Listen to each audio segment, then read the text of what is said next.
Yeah. What's up? Welcome to the stream.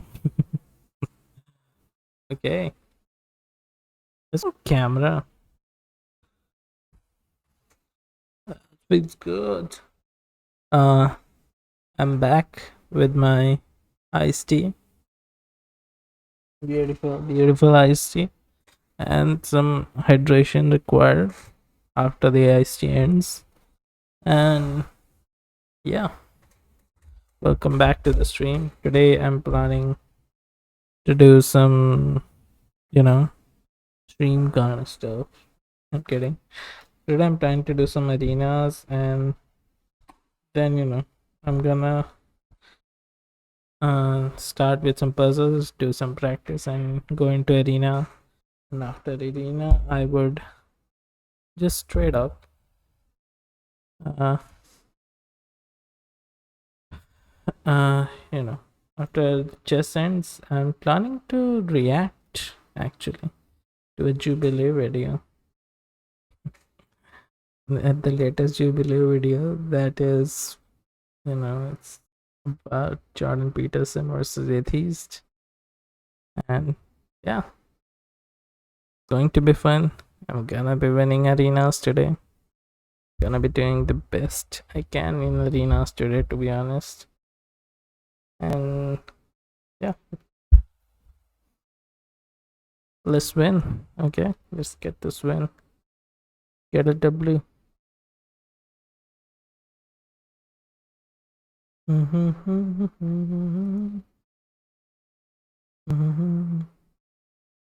Oh, don't start from this far away. Let's just let me just set up music.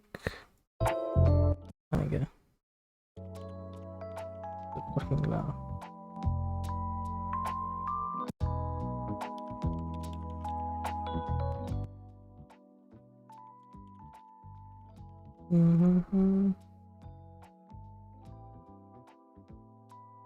Okay. Anyway, what? Okay. Anyway, let's begin. Oh my god, sorry. I didn't mean to do that. Let's take this off actually. This hurts me.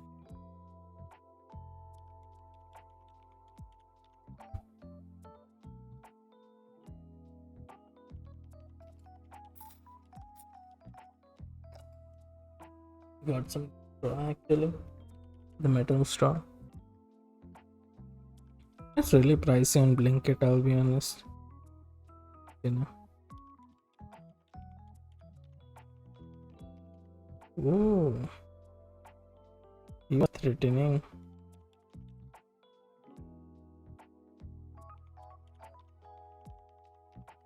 I can take this. He won't take this. Then I can pin him here. And I can take this. How many moves is this? 1, 2, 3. Can he does more damage? Yes, you can just take this. And I'm done. I can't do anything about it.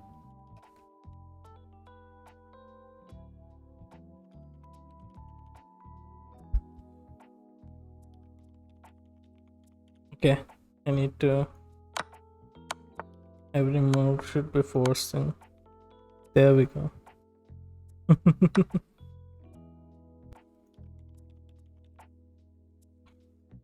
I can do that. Then take this.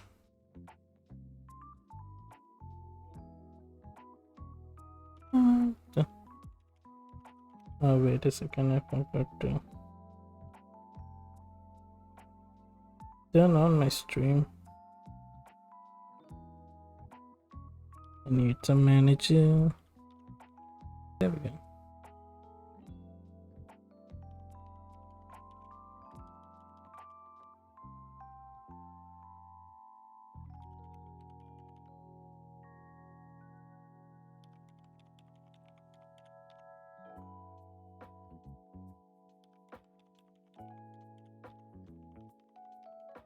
$28.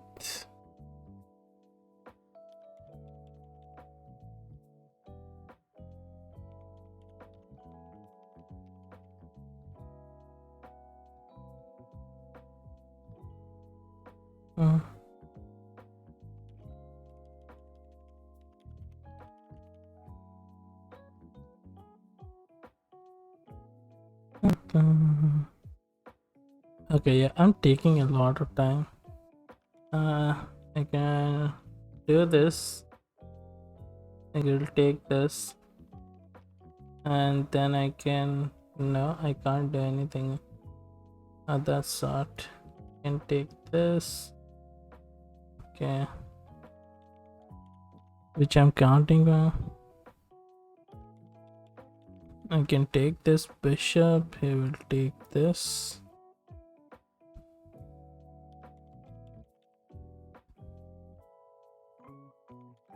Take this. Okay. Nope. Yep.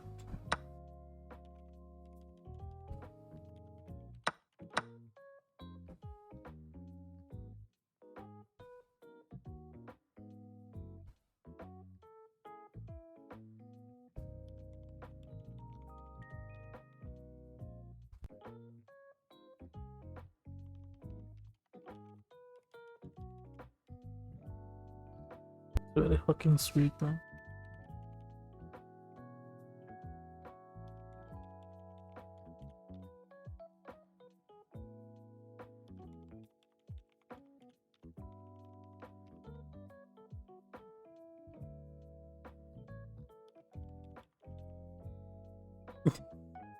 How I look at that?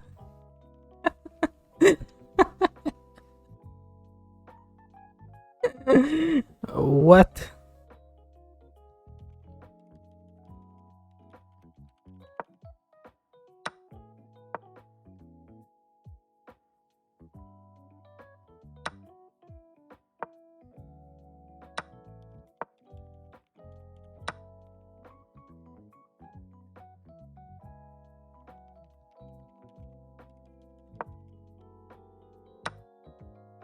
Okay, you know what? I'm confused now. Hear me. You want me to take this? No? Oh, yeah. I got. What?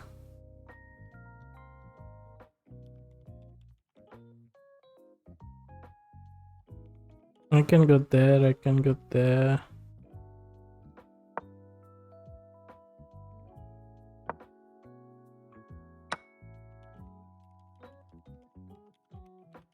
Yeah, I know that.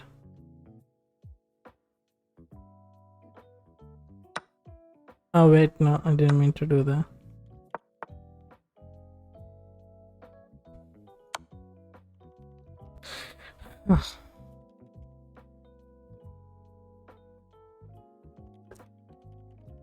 I needed to fork.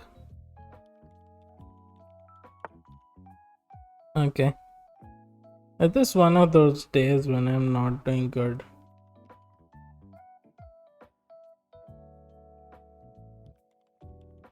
Should I do this?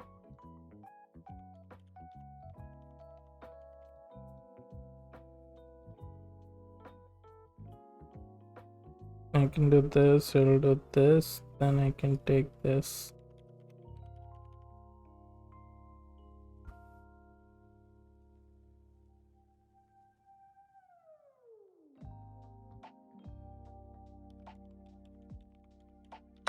No, you don't want to do this, you don't want to do this.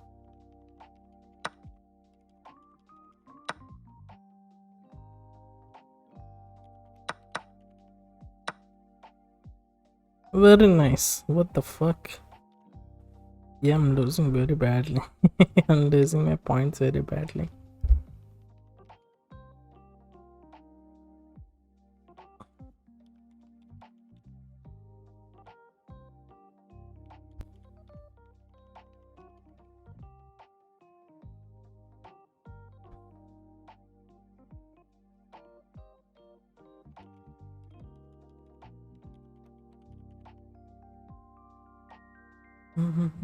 Let's play regular game. Oh wait.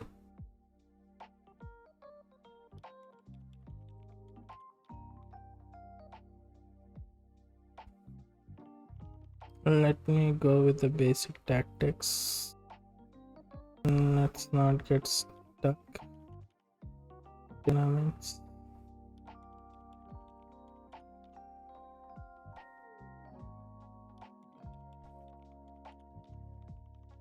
This is the pen. This is thick.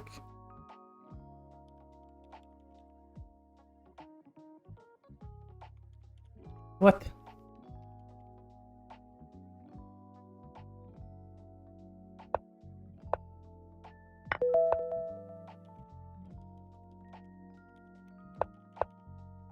This is an absolute pen because there is nothing at the end of it. This is a relative pen because there is nothing at the end of it. This is an absolute pen. This is also an absolute pen. This is a relative pen. Okay. This is an absolute pen. And this is an absolute pen.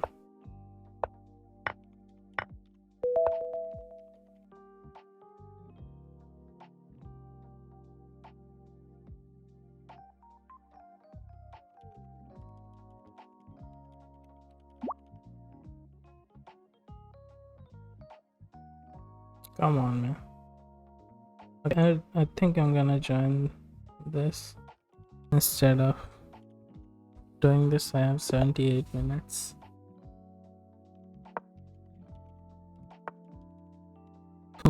Okay, I'm gonna do this.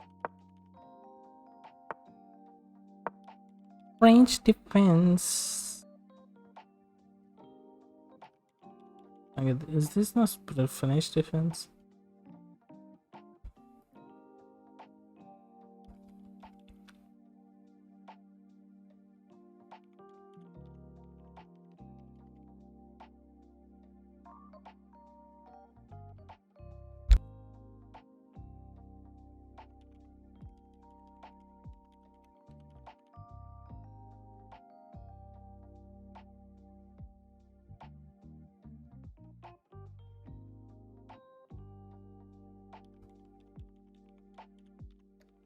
What you gonna do, my friend?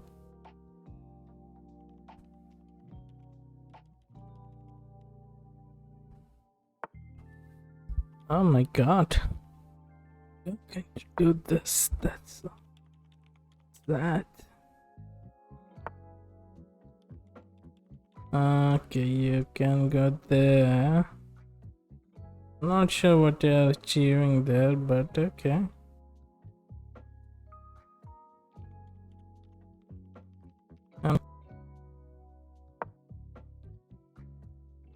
Can't go there. You can go there or there.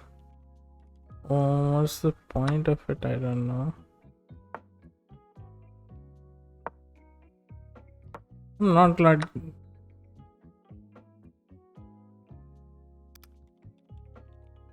Okay.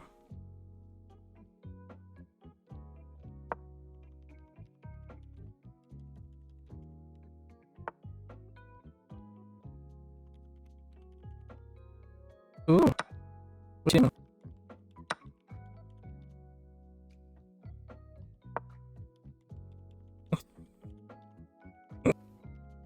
I just don't want to let this progress. You know. Because fuck this shit. Fuck this piece. You know what? Fuck the queen. Not in a, you know, British kind of way. Lovely nights. Confusing a lot.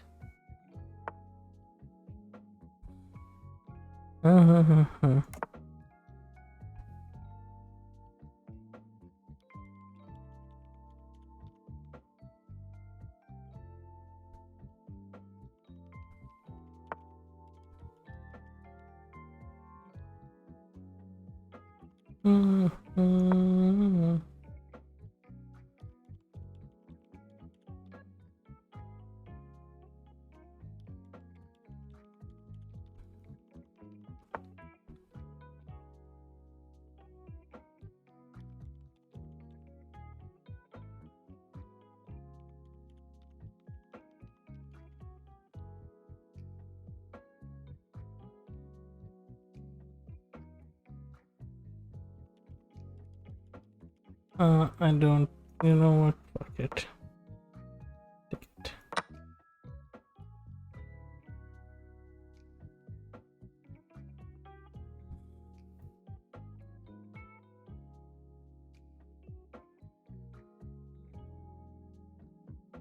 I don't want to let this progress. Okay, I don't want to do this. If this progresses, it means I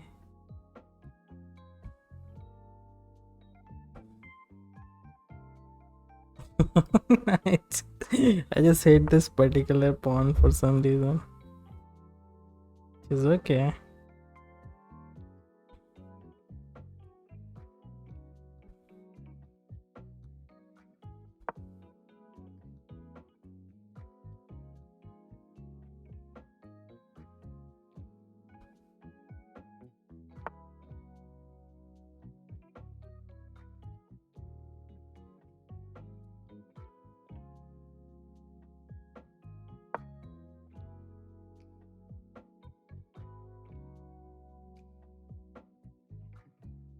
Uh-huh.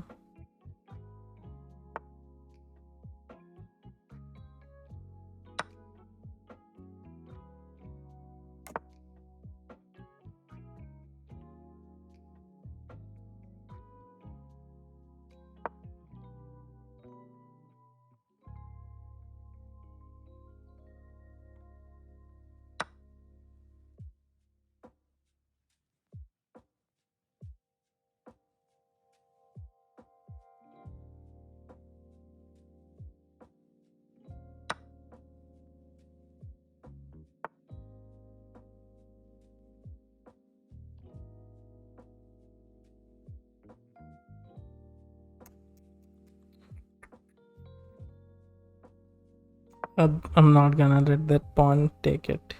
Okay, I hate that pawn. I will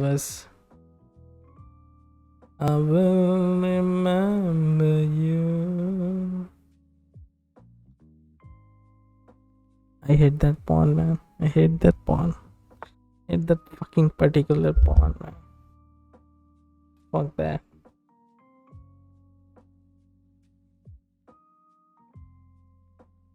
Can take this. I can do this. You know what? Fuck it. Let's take it. But I'm not moving. I'm not moving. Wait a second.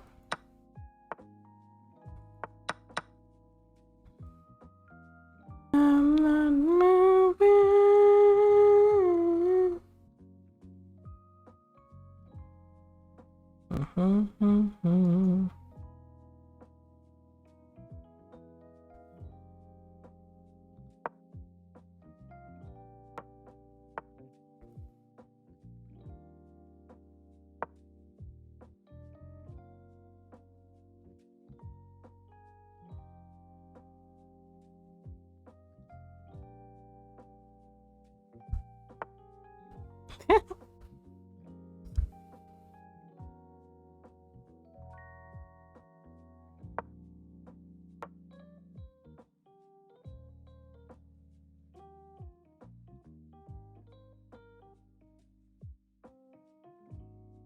Hey, yeah.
like now.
I'm not sure what I was gonna do here.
Okay, yeah, I'm losing this. I'm losing this.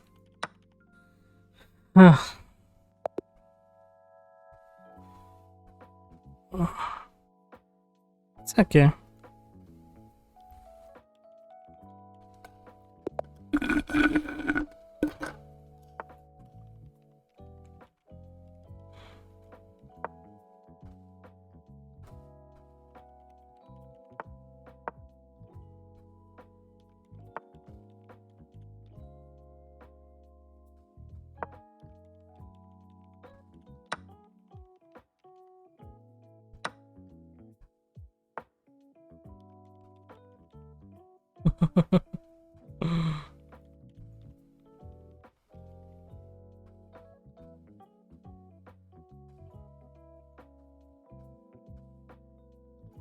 I can save it or I can just sacrifice it.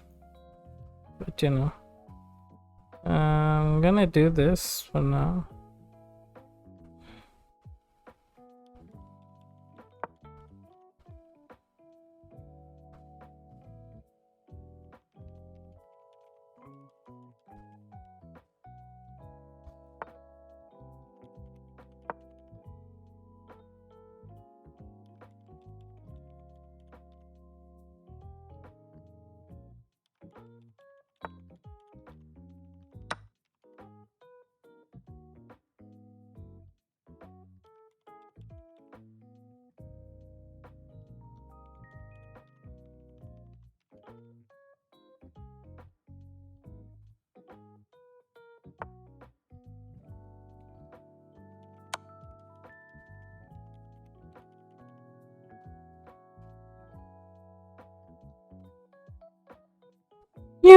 losing your pace.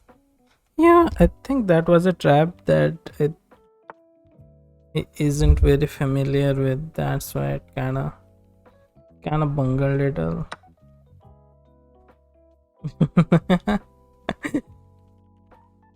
I bungled my trap. I bungled my trap, and I don't know what to do. Para para para para.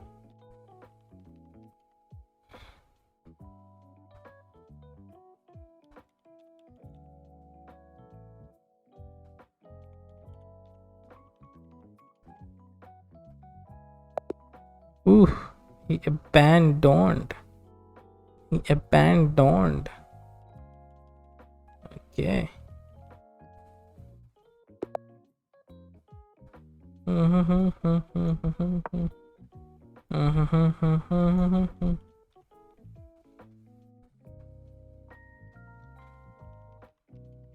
Let's see if we can gain back our points that we lost.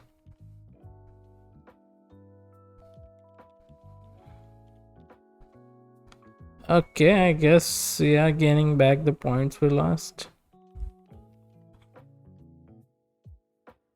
Yeah. Okay, that was easy. Why is it live?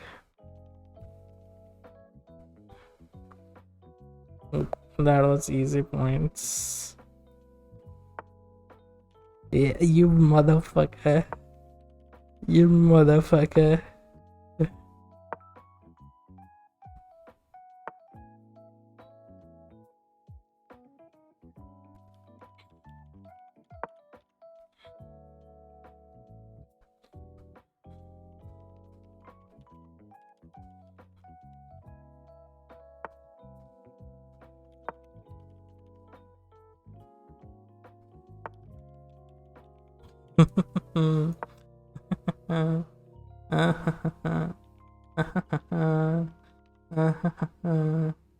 I can actually go there.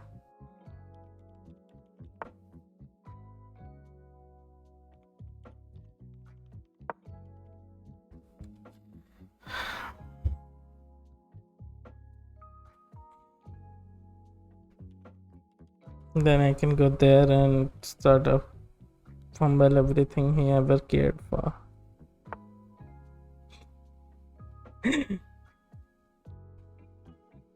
Black Mustang defense. What?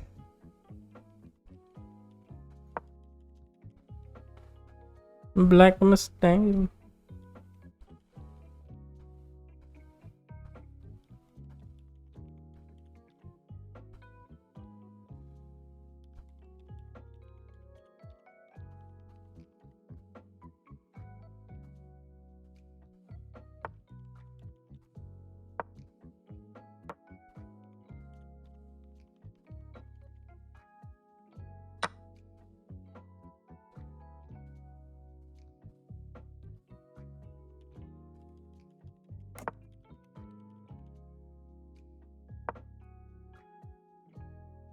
Go there actually.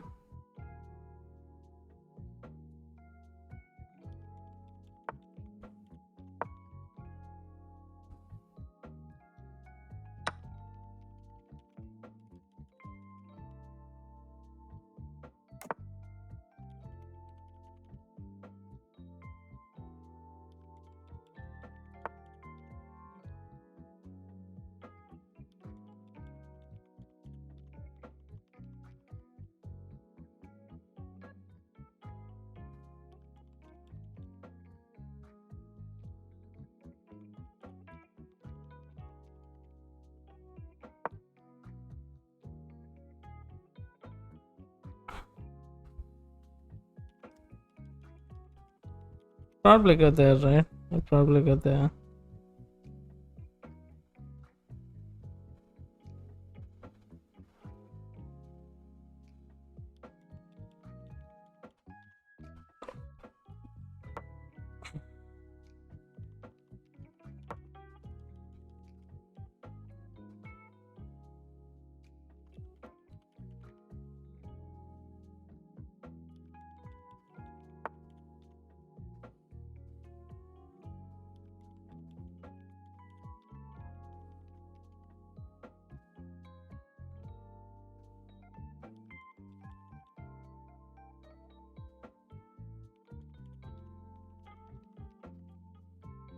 I have a bungalow piece here.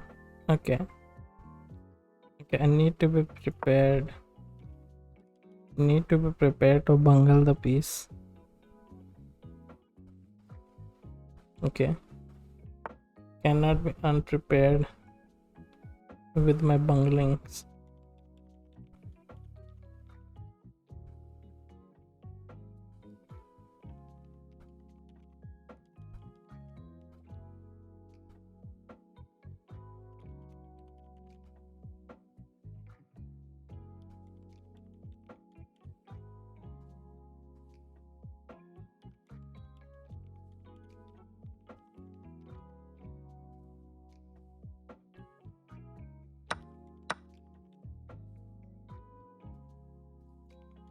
Can you there?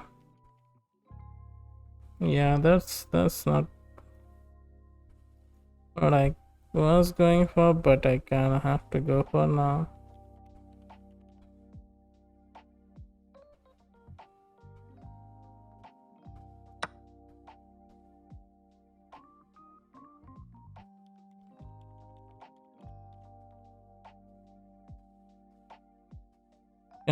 I can go for here if it comes here. If it goes there, then can I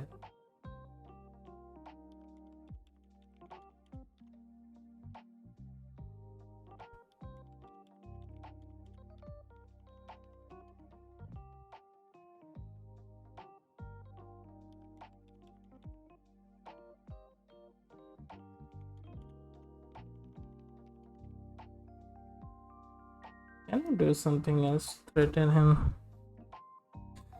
Ah,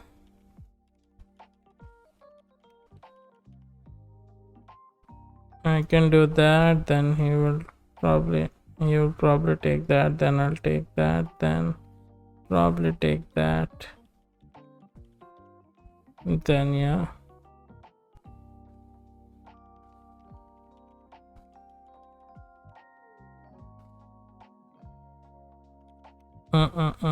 I'm still losing my horse, which is not the ideal thing for me. Yeah, I'm kinda good to go with this.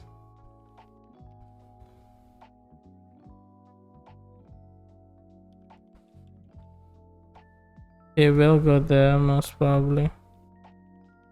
It's not what I want, but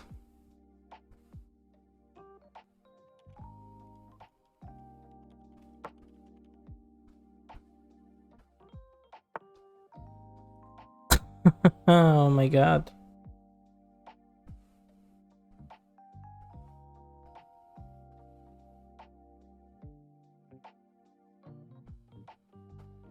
Yeah, well, my horse is safe now. My horse is safe.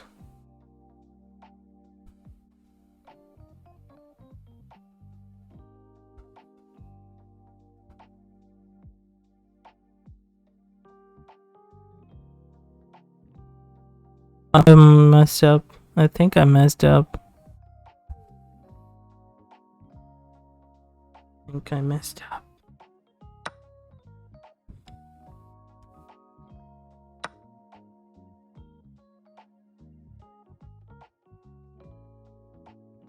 I think he doesn't know that I messed up.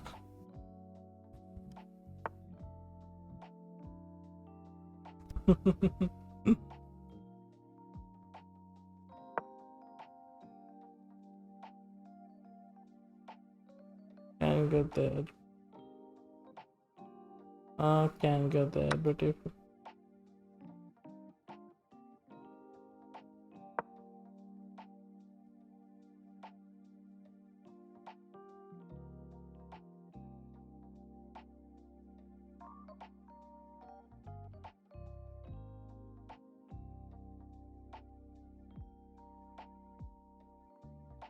it goes there, then that's a dangerous situation.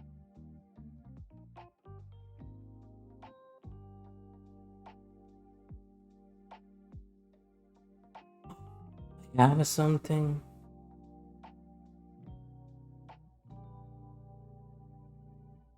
think I have something.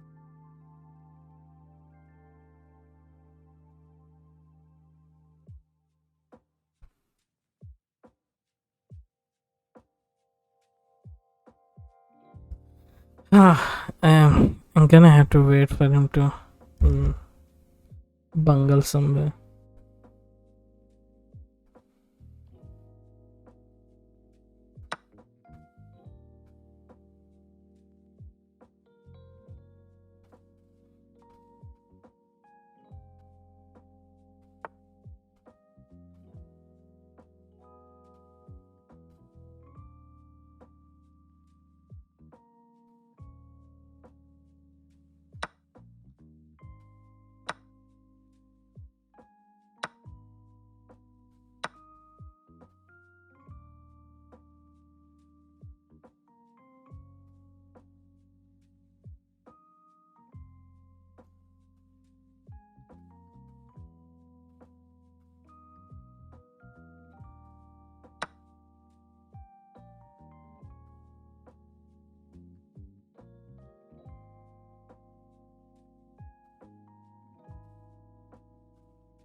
Boom.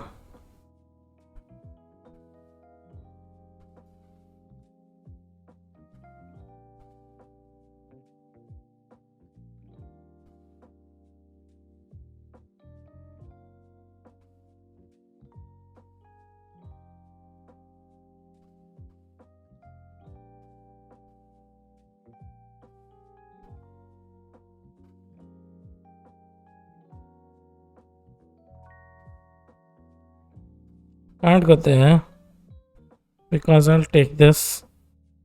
And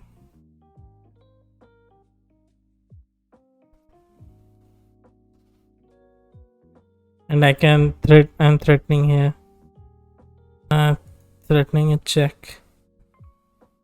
Nice check, actually.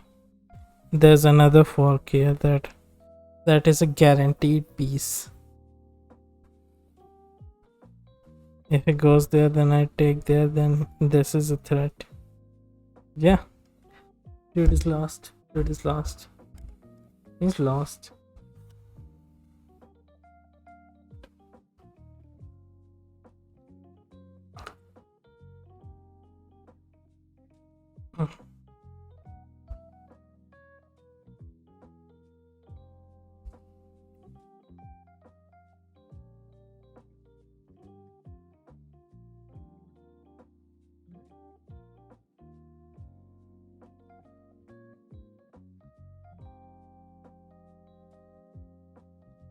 I mean, he can go there to sort of threaten something.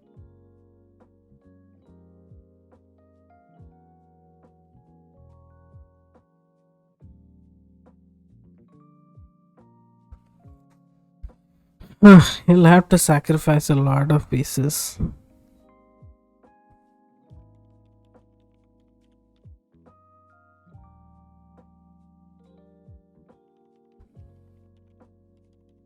Come on, man. Okay, yeah, he disconnected. I win.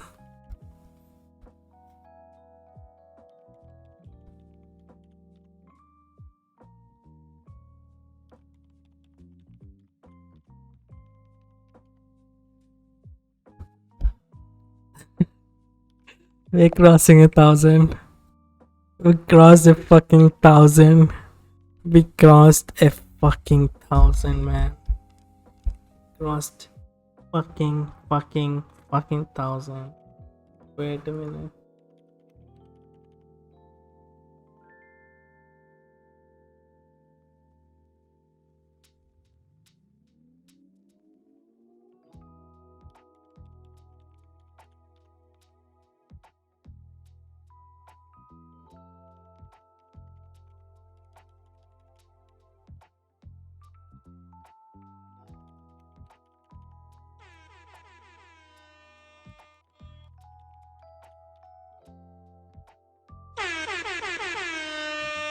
Fucking 1,000.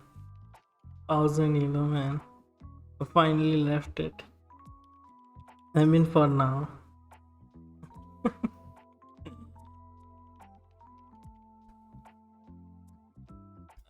I like to dedicate this 1,000 ELA to, yeah, to the internet and everything else that caused me to be here. Uh,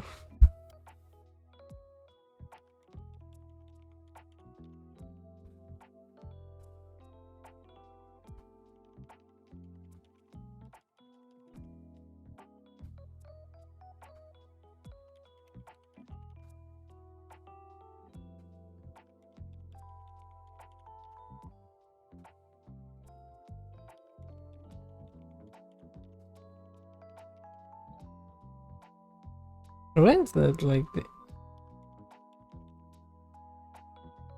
okay. Anyway, uh, let's do another arena game. I don't have a confetti. I wish I had a confetti, but that would be too much to clean.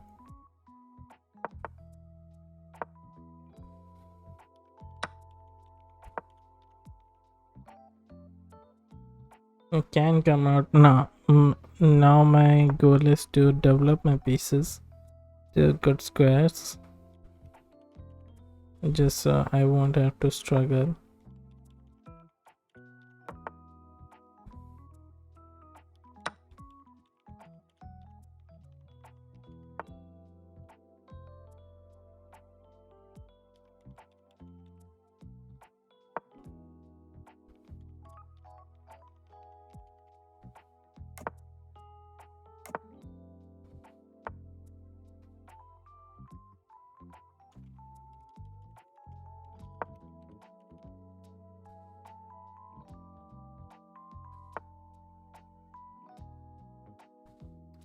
Oh, he can go here, he can go here. I kinda have to keep this piece here for now. Cannot attack him.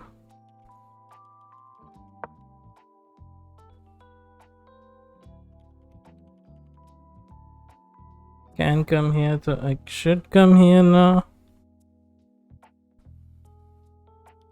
Okay. No, he can come here, he can come here. And kinda need to be here. But if he comes here, then you know that is, it kinda threatens a lot. Okay, what if he's here and he's here? Then he threatens this.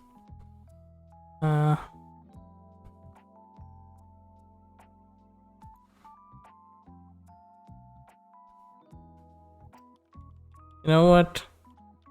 If he tries to do this, he'll get a Greek gift. He'll get a fucking Greek gift. I don't care. I'm threatening with a Greek gift.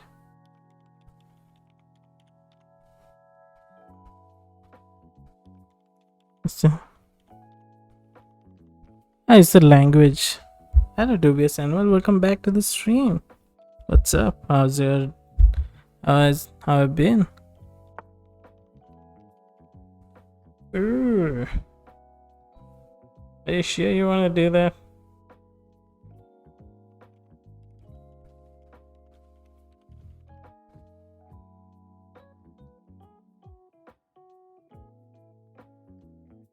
Take this now.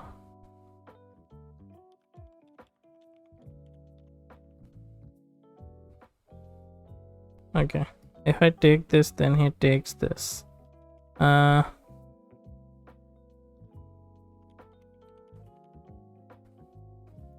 Okay, let's do this. Okay. Nothing. The new thing. I have reached 1,000 ELO. It is the highest ELO I've ever been in. 1,000 ELO. It's nice. It feels really nice.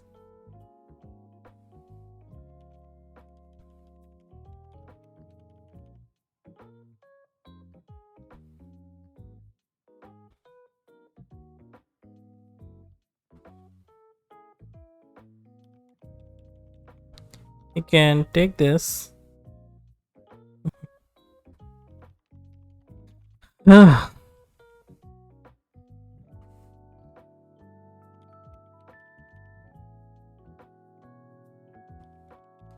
But I can go there. What? I can go there. Gives me a great opportunity to. Oof. What can I do with this?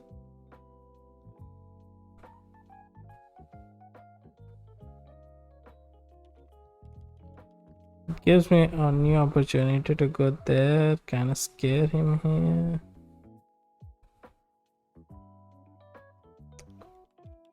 Okay, let's see what happens. Kind of have to let still there's still development left. I'm not gonna.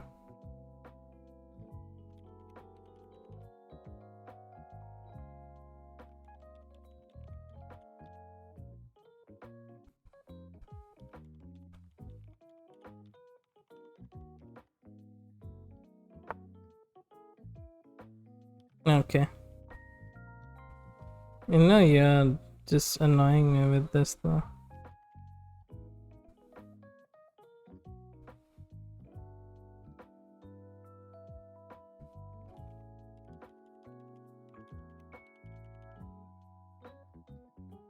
Okay. He'll probably go there almost. Kind of have to test the water, what it does, right?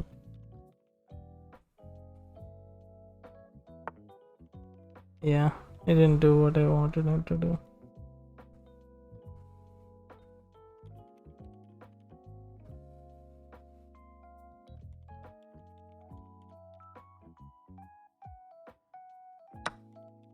What if it does this? What if I do this?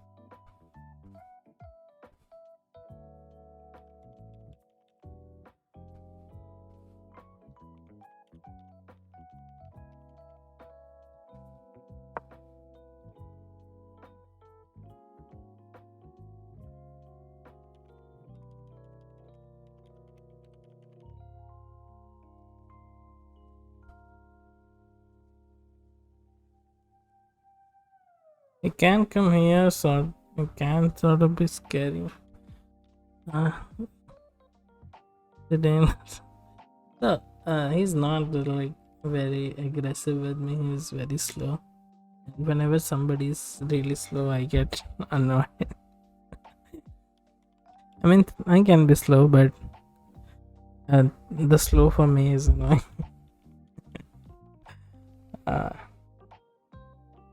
My brain doesn't accept.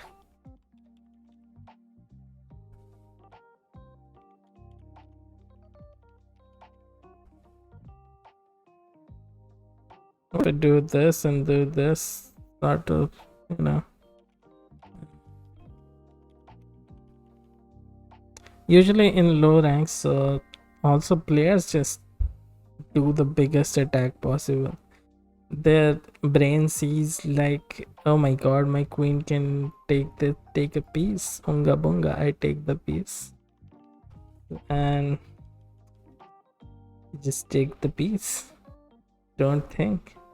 You know, there's a thing called en passant. Like, if I move my piece, if I move my pawn two squares, then if my opponent is here, he can actually take that pawn.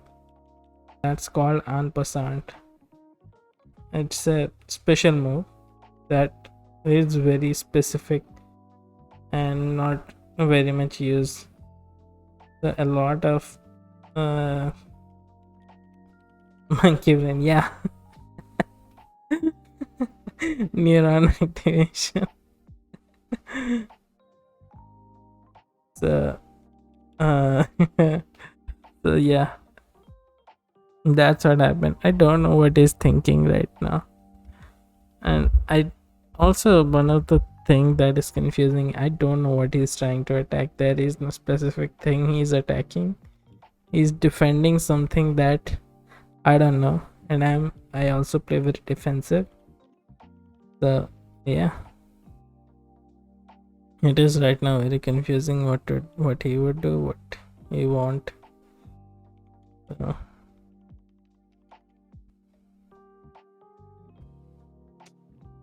he's been like stuck here. He's 2 minutes behind. He's been thinking for like 2 minutes. I'm not that good, man. Yara Maya Haiwu, whoever you are, I'm not that really good. Don't need to think in my strategy.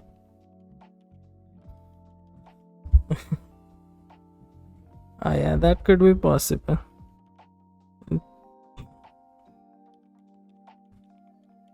Take your laptop with you, man. Yara Maya Haiwu. Take your laptop there and just play there.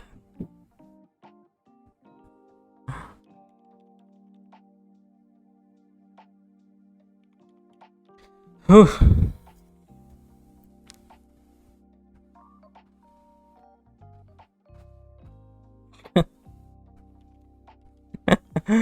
People take the phone.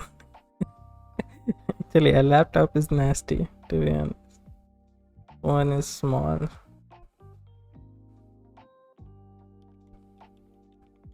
You know what?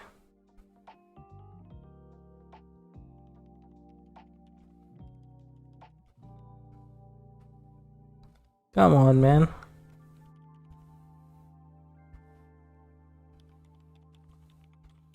I like to imagine he just get lost in thoughts and he's just doing the Doctor Strange thing, thinking about 5 million possibilities in his head. Just he can make one pawn move. I'm pretty sure he's just going to move one pawn here or one pawn here. One of these two he's going to do after this amount of thinking. I'm pretty sure about that.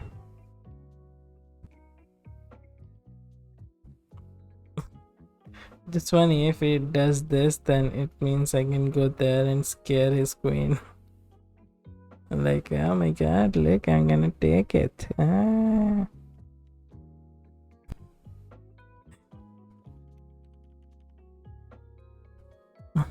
Oh, shouldn't have.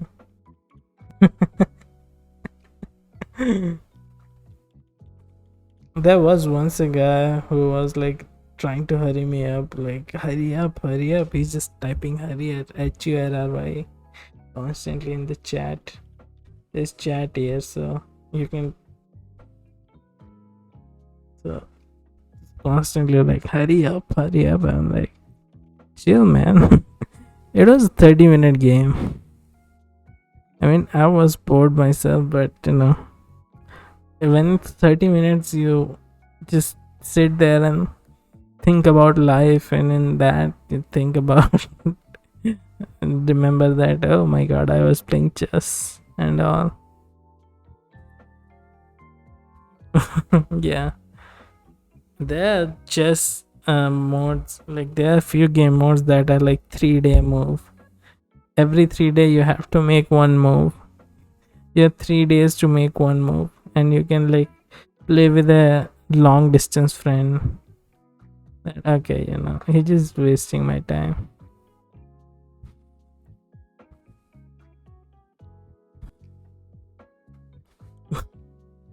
I played that, and man, I immediately blended after fourth or fifth move. I told you, I fucking told you he would do this and this, and I would just scare him.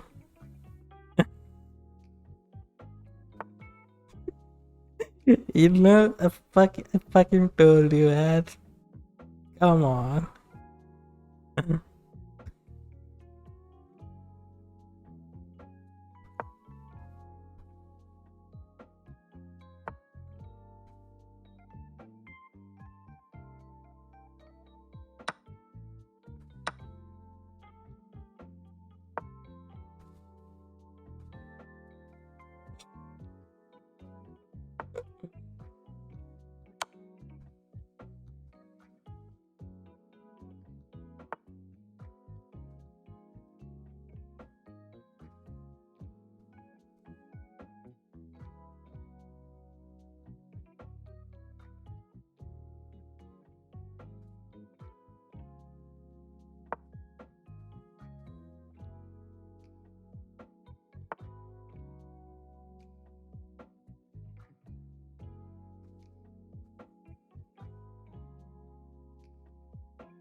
Oh my gosh.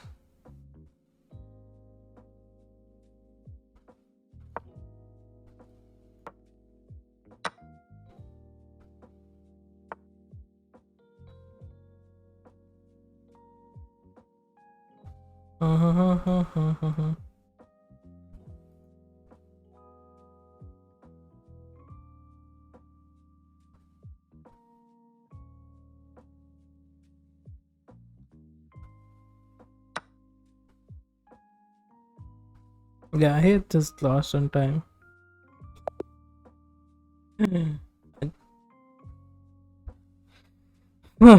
ah, I just know. I have been uh, below 1000 for so long. Yeah, for so many years that I know what to think, how to think. Like for to save the queen, they would do anything. They would take steps. Oh my god, are you kidding with me? Are you kidding with me? Asshole.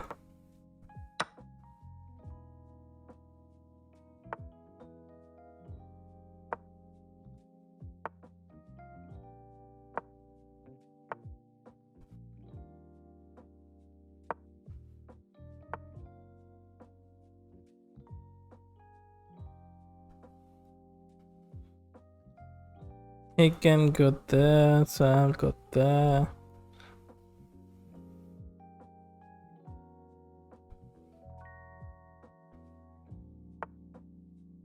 Oh, cool. Let me just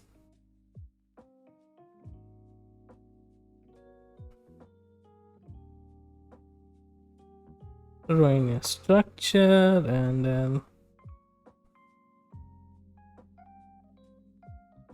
I mean, you could have just taken and pinned my knight. But you know, you weren't gonna do it.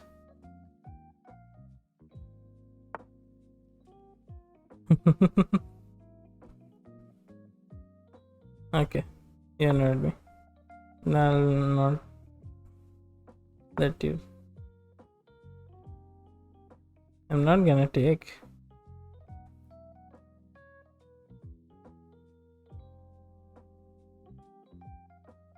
Huh.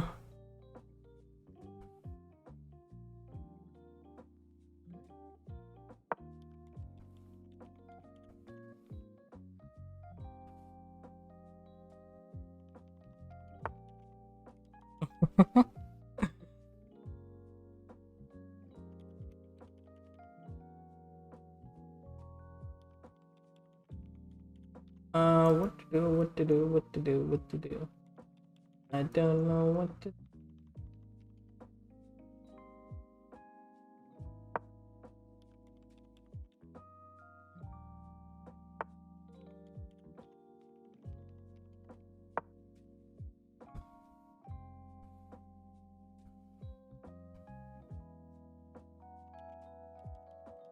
I'm gonna go there.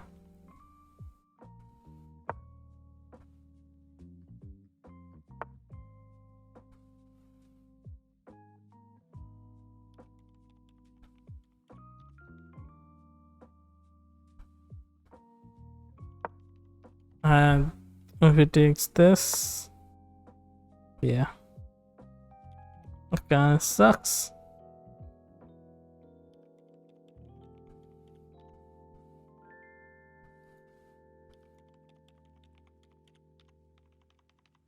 My piece is stuck.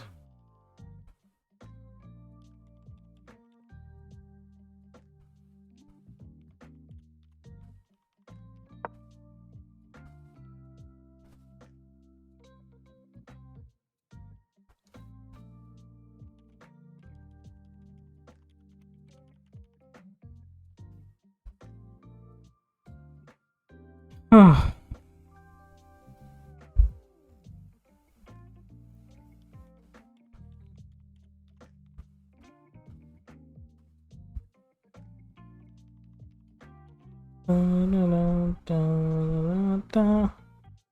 Move. Kidding. No hurry. Take your time. Okay.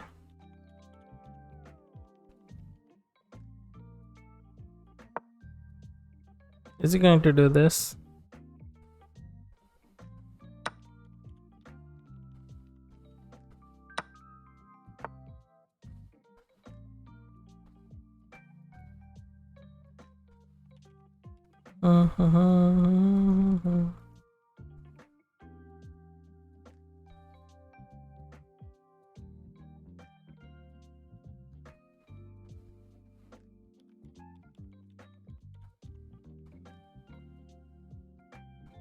I'm not sure what to do with this piece. I am kind of confused.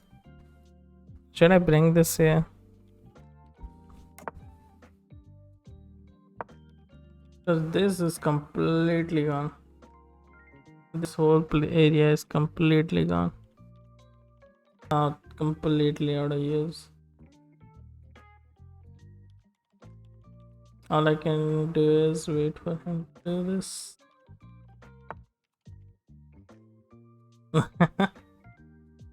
Motherfucker.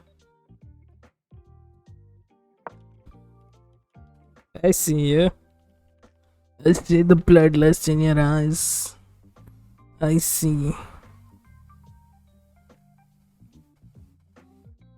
I see the bloodlust in your eyes.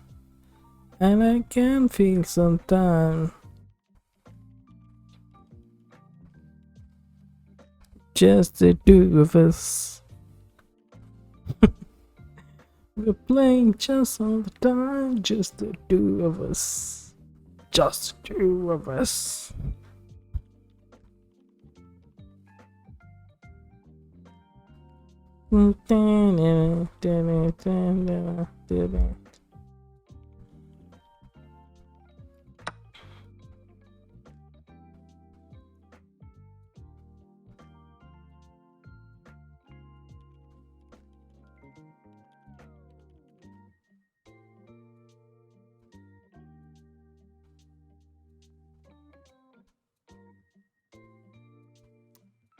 Okay, let's see where this takes us.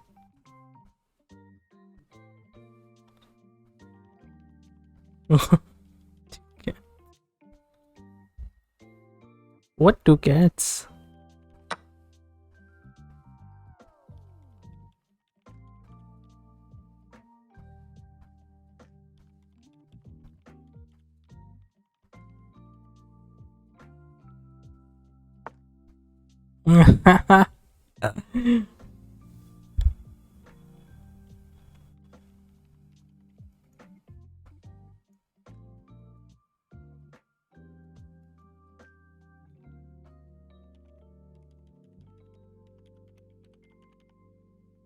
Okay, yeah, he can come here, but you know.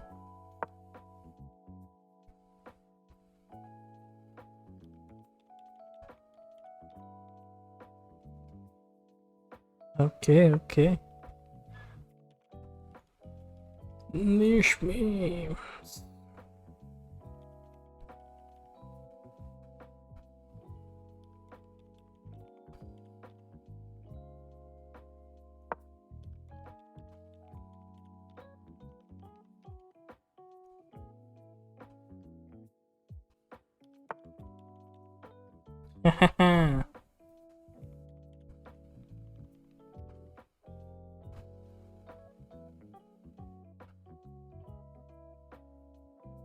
I'm not sure what you're trying to do here.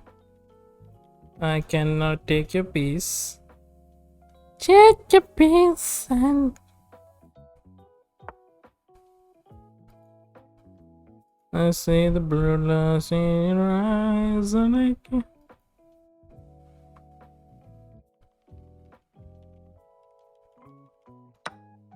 Okay.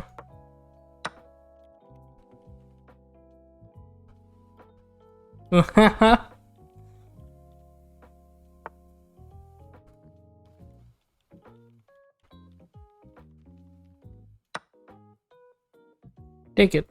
Take whatever. Pick what you want.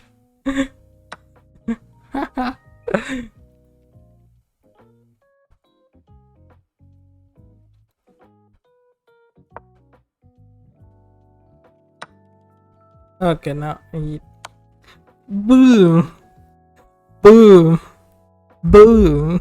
There we go. There we go. There we go.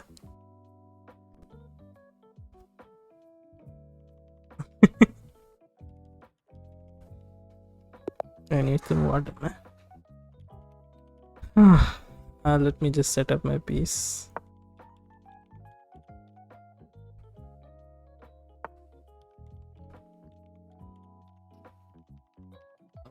Okay. Yeah, you're going to make me.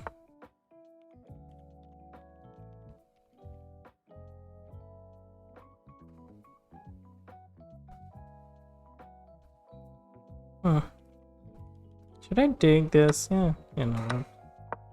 Okay, I'll take it.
Mm, I see.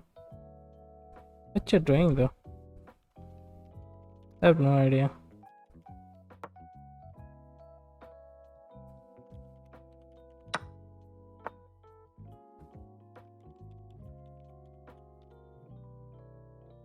Ha ha ha. Ah.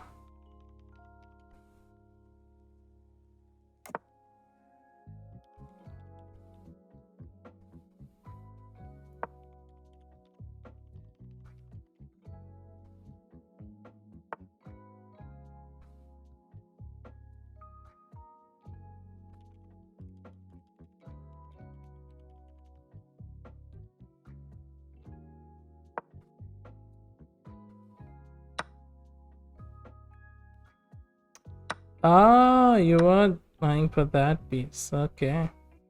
Now I see it.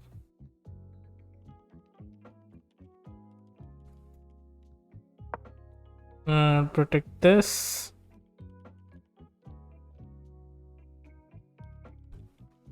Are you going? What are you going to do? This and then take this.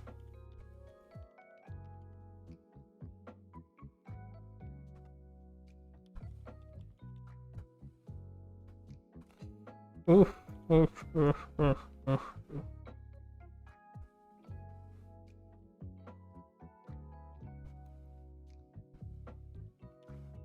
What if I square you, scare you, queen? What will we do now?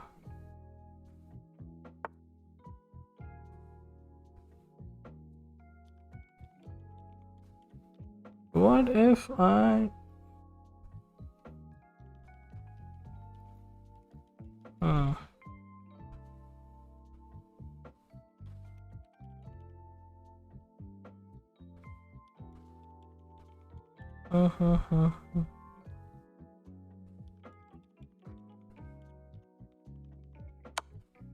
You know what? Let's just.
Okay. Hello, Dragon Emperor 2357. What's up? Welcome to the stream.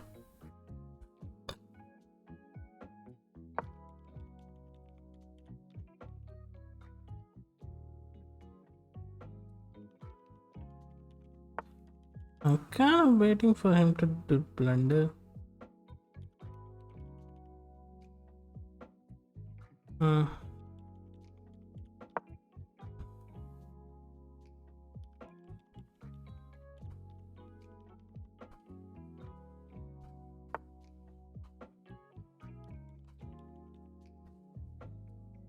I think I kind of gave up this line.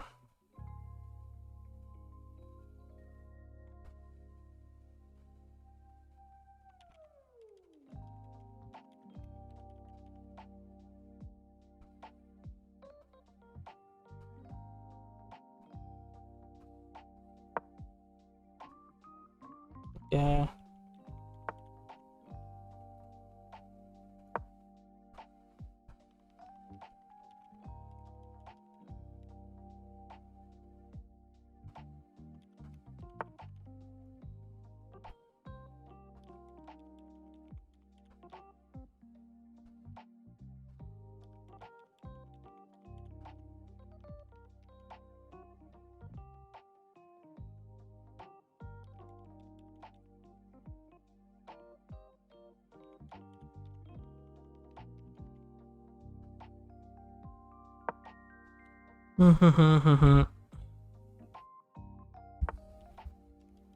Yeah, I thought he would do that. He's just focusing on taking away my pieces, which is okay. Cool.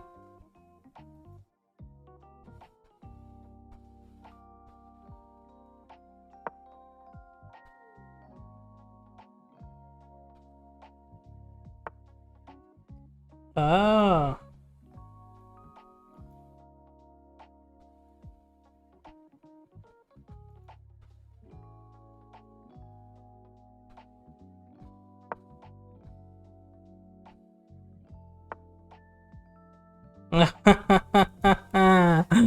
You piece of shit.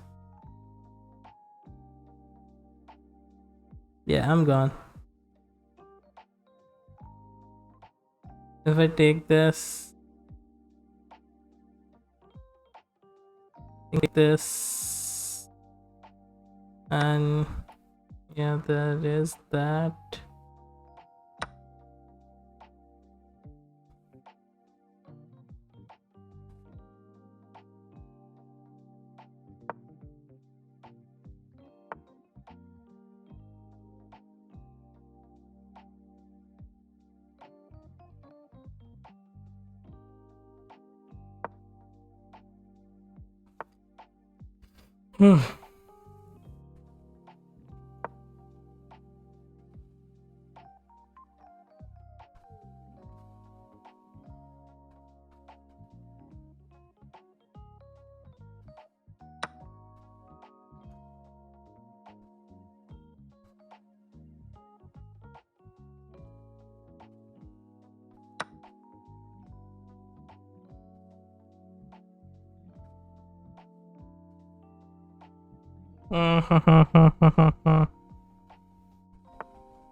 Fuck.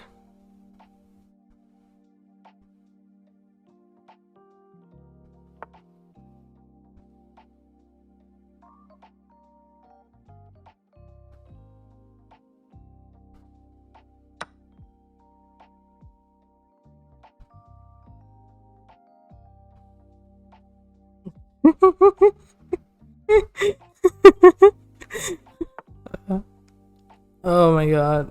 Oh my god, this is just.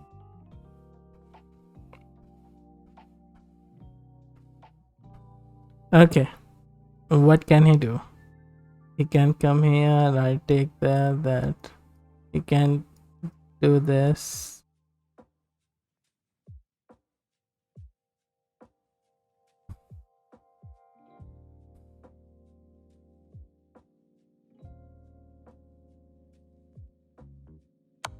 You know what? Let's check him and kind of come back here. What can he do? Ah ha ha!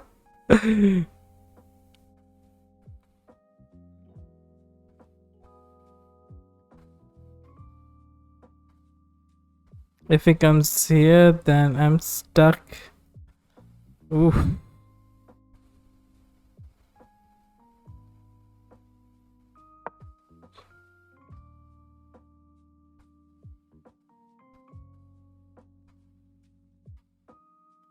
Can I wiggle my way out? Can I wiggle my way out?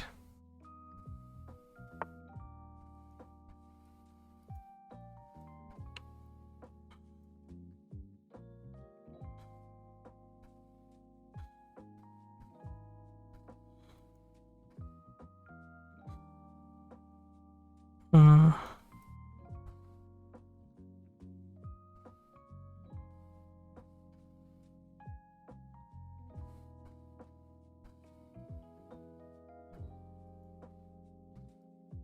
If I take this, then he can just, he'll just take my piece.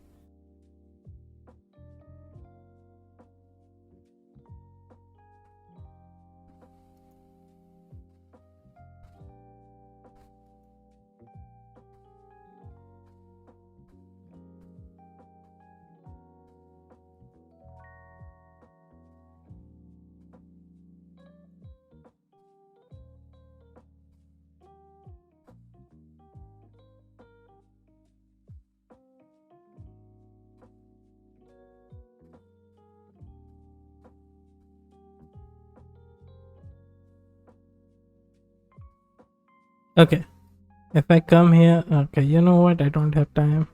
I don't have time to think a lot.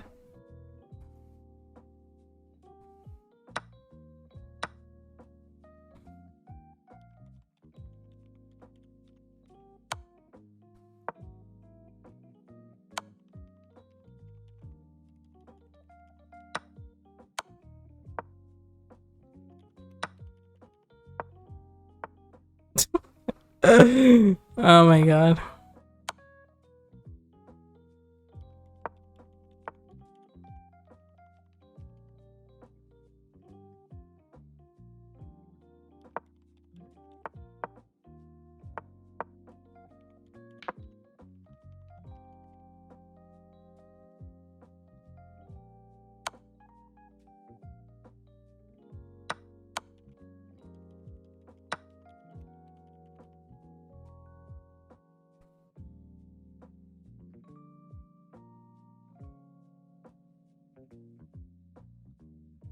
Well, if I go there, then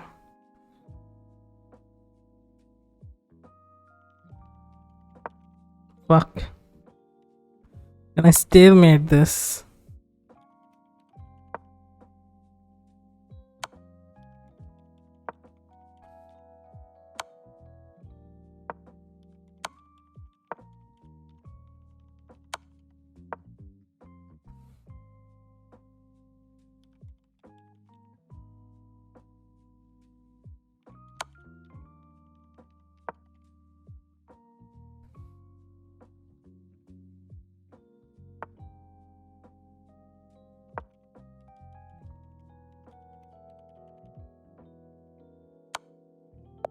Ooh. No, I couldn't have stalemated that. Whew. Okay, that's fine. That's fine.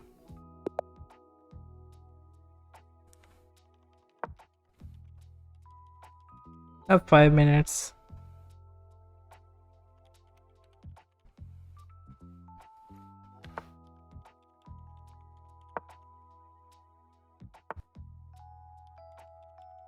Okay. You're making me do the Vienna Gambit, man.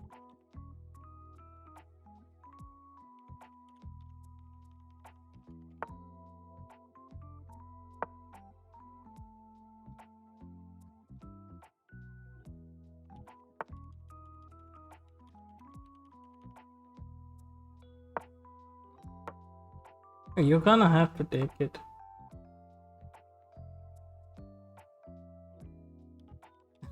You got forked. Okay, I didn't see the fork before. I was a little late to see it. You know, all ends well. All well when it ends well.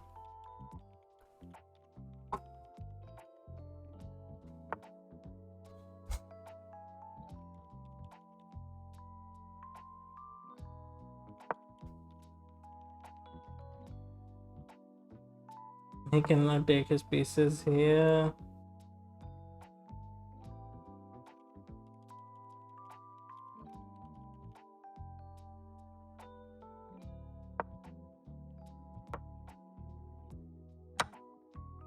Ah, I knew it.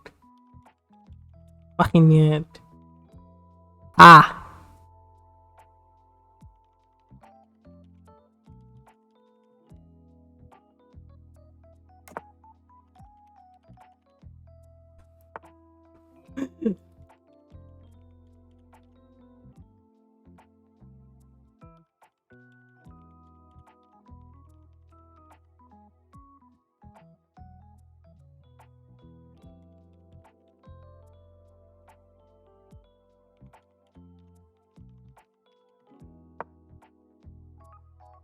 I mean, I can go there now.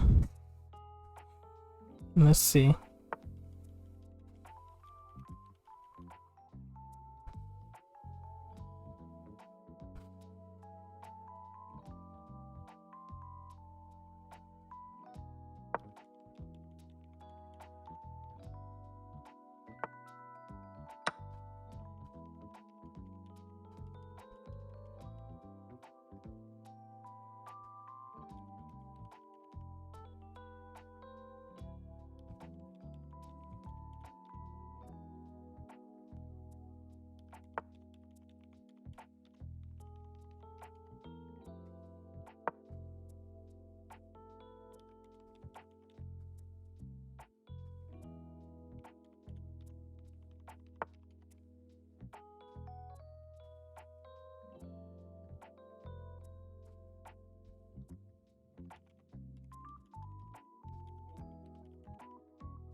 You'll have to take from here, man. Okay.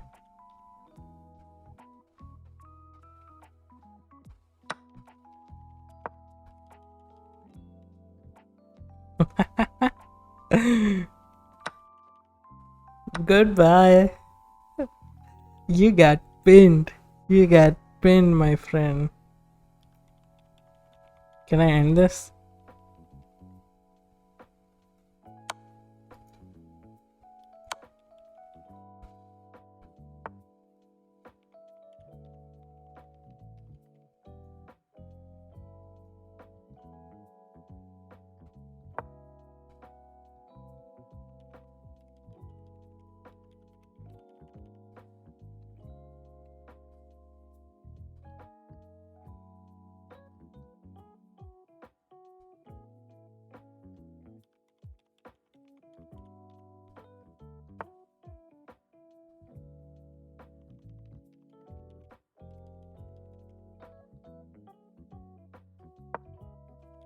Okay. Yeah, he can just delay his moves actually. Just so he won't have to go through it.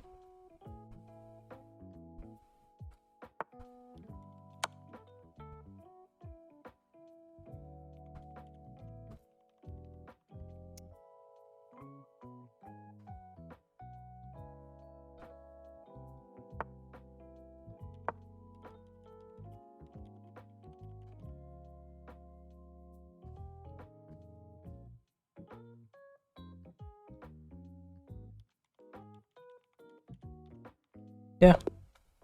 Match about it. This was nice. Could have been better. Could have been. If I moved quickly. Hey, by the way, uh, this was an amazing, productive arenas today. So,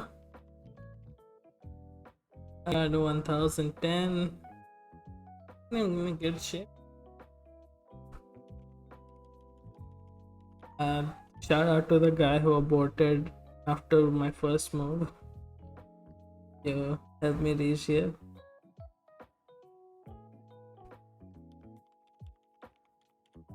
So, I'm gonna do Wordle now, and the chess. I'm gonna end the chess here. Gonna do Wordle, and then I want to react to the Jordan Peterson video, Jubilee video. That what is up.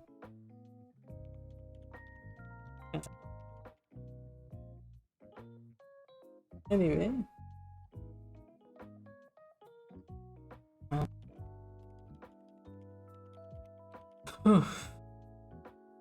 let's change the title and category.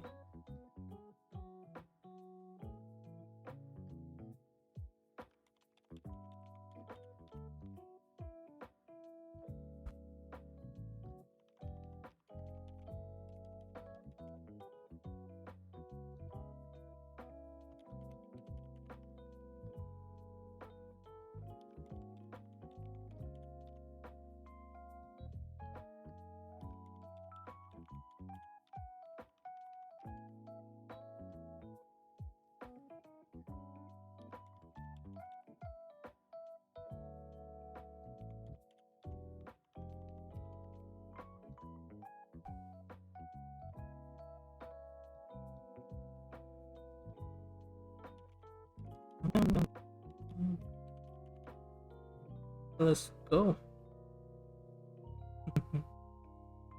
Okay, start with today.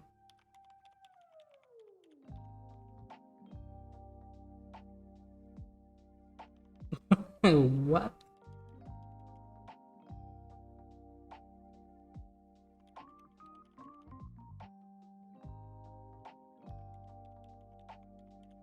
Is it something with the? I think it's something with.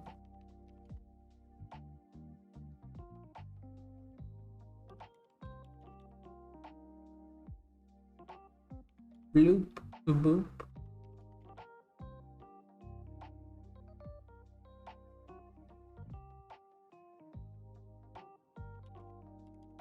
There's one O and then there one.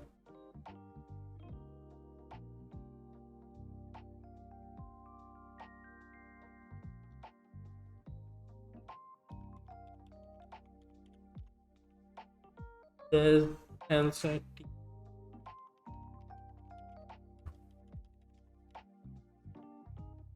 O. Story. Oh my god, I'm so close. There is T here. There's something S.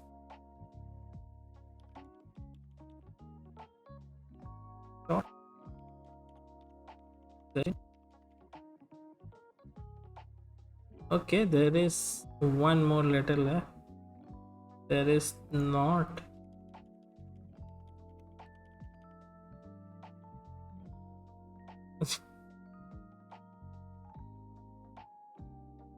Well,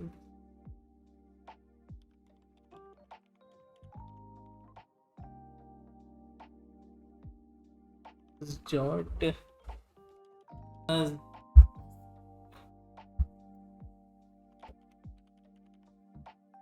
Oh my god. What? S.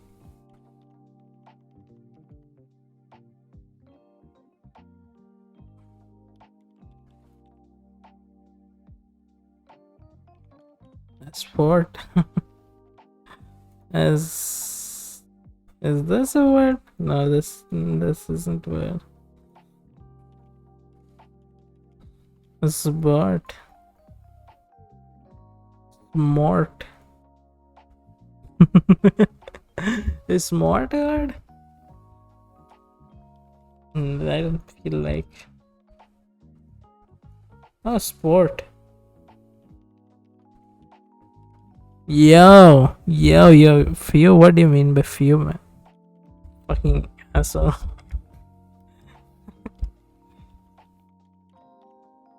Okay.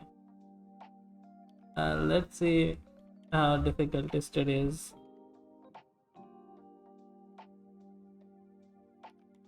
Today's average difficulty. Are you kidding with me? It took me 6, man. I got unlucky, to be honest.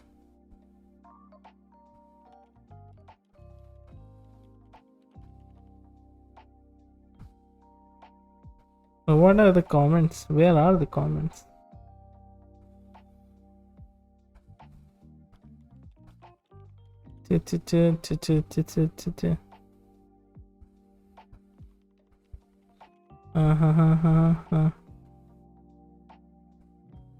There are no comments today.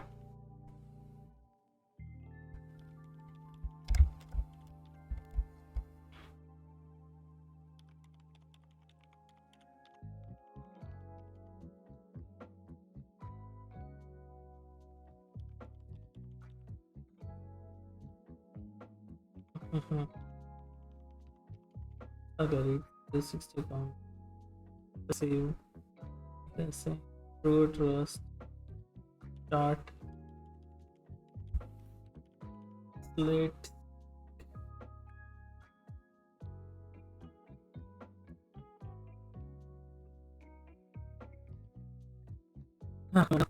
And oxide. What the hell?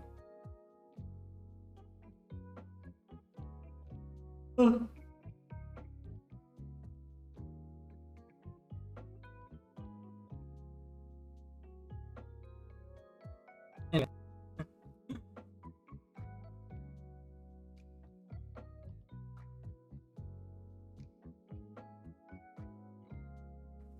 Okay, that was really cool. That is a small Jubilee video.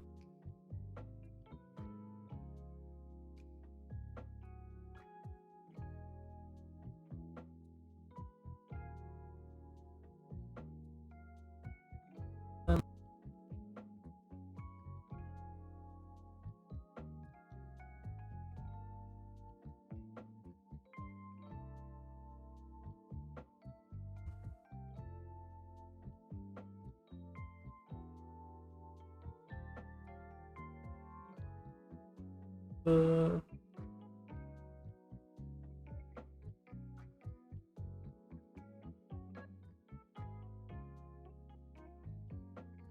I hate his face, to be honest. You're a Christian. Okay.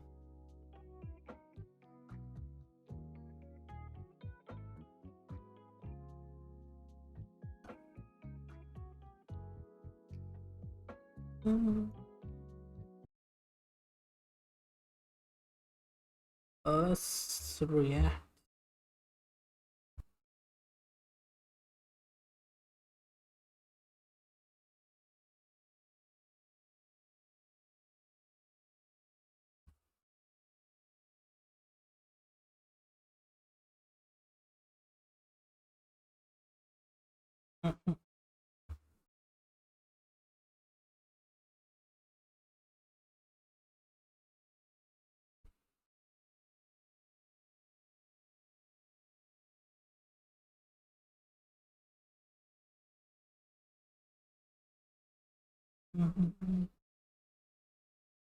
Oops. Anyway, what?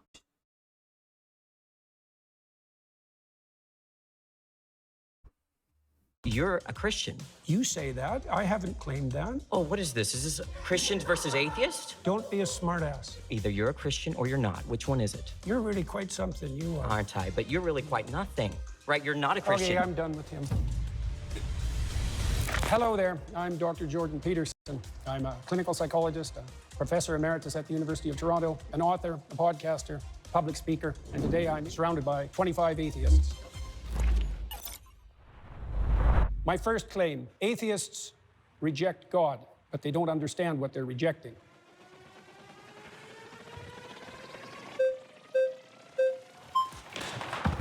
Good afternoon, Dr. Peterson. How you doing? So this claim here that atheists don't know what they're rejecting.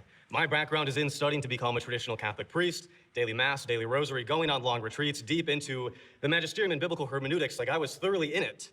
And it seems like I do know what I'm missing. Is there something that I missed over years of study, both this issue formally and living out religion so deeply? Well, you obviously feel that you missed something when you were practicing for the priesthood. Your aim was off then. So And there's so- always the possibility that it's still off now. What was off about my aim in the first I place? don't know. That might take a long time to figure out. But Then it seems kind of like this no true Scotsman type of fallacy in which you're the arbiter of people's aims and how they understand those aims to be. How is it that you can claim that people don't know something that you know about their life despite not having met them?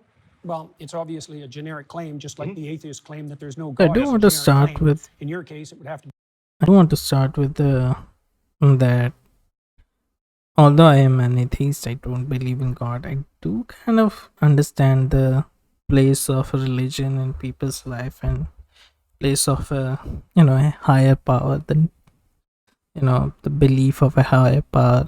I understand why people. I do understand that plays a role, and I can't go. I know that I can't go against it. So it's just all I'm now aiming for people I know who are very religious, like sort of see if their relationship with God or religion is healthy or not. Are you scared of the God, or are you scared, or that your religion makes you weirdly hateful towards people or something? How that affects you, that is more important for me. And I try to get through people through that knowledge. If I'm trying to get through to them. be specified more, and I'm not claiming to understand what was going on in your mind, but Yeah. my experience with atheists is twofold, is that they have a very reductive notion of what constitutes God, let's say in the Judeo-Christian tradition, and they've often been hurt by someone who was religious or by the religious enterprise or perhaps by God himself, so to speak, and that's left Yeah. them with an animus. But I think that you have a reductive view of what atheism is. You've defined religion so broadly to include any sort of having aim in life, any sort of cultural archetypes, or having a metaphorical substrate. And atheism to you is a very specific type of like three people in the world that are these Raskolnikov type of, they want to get away with a perfect murder. It seems like you have the reductive view of what an atheist is. Well, let's start with your claim.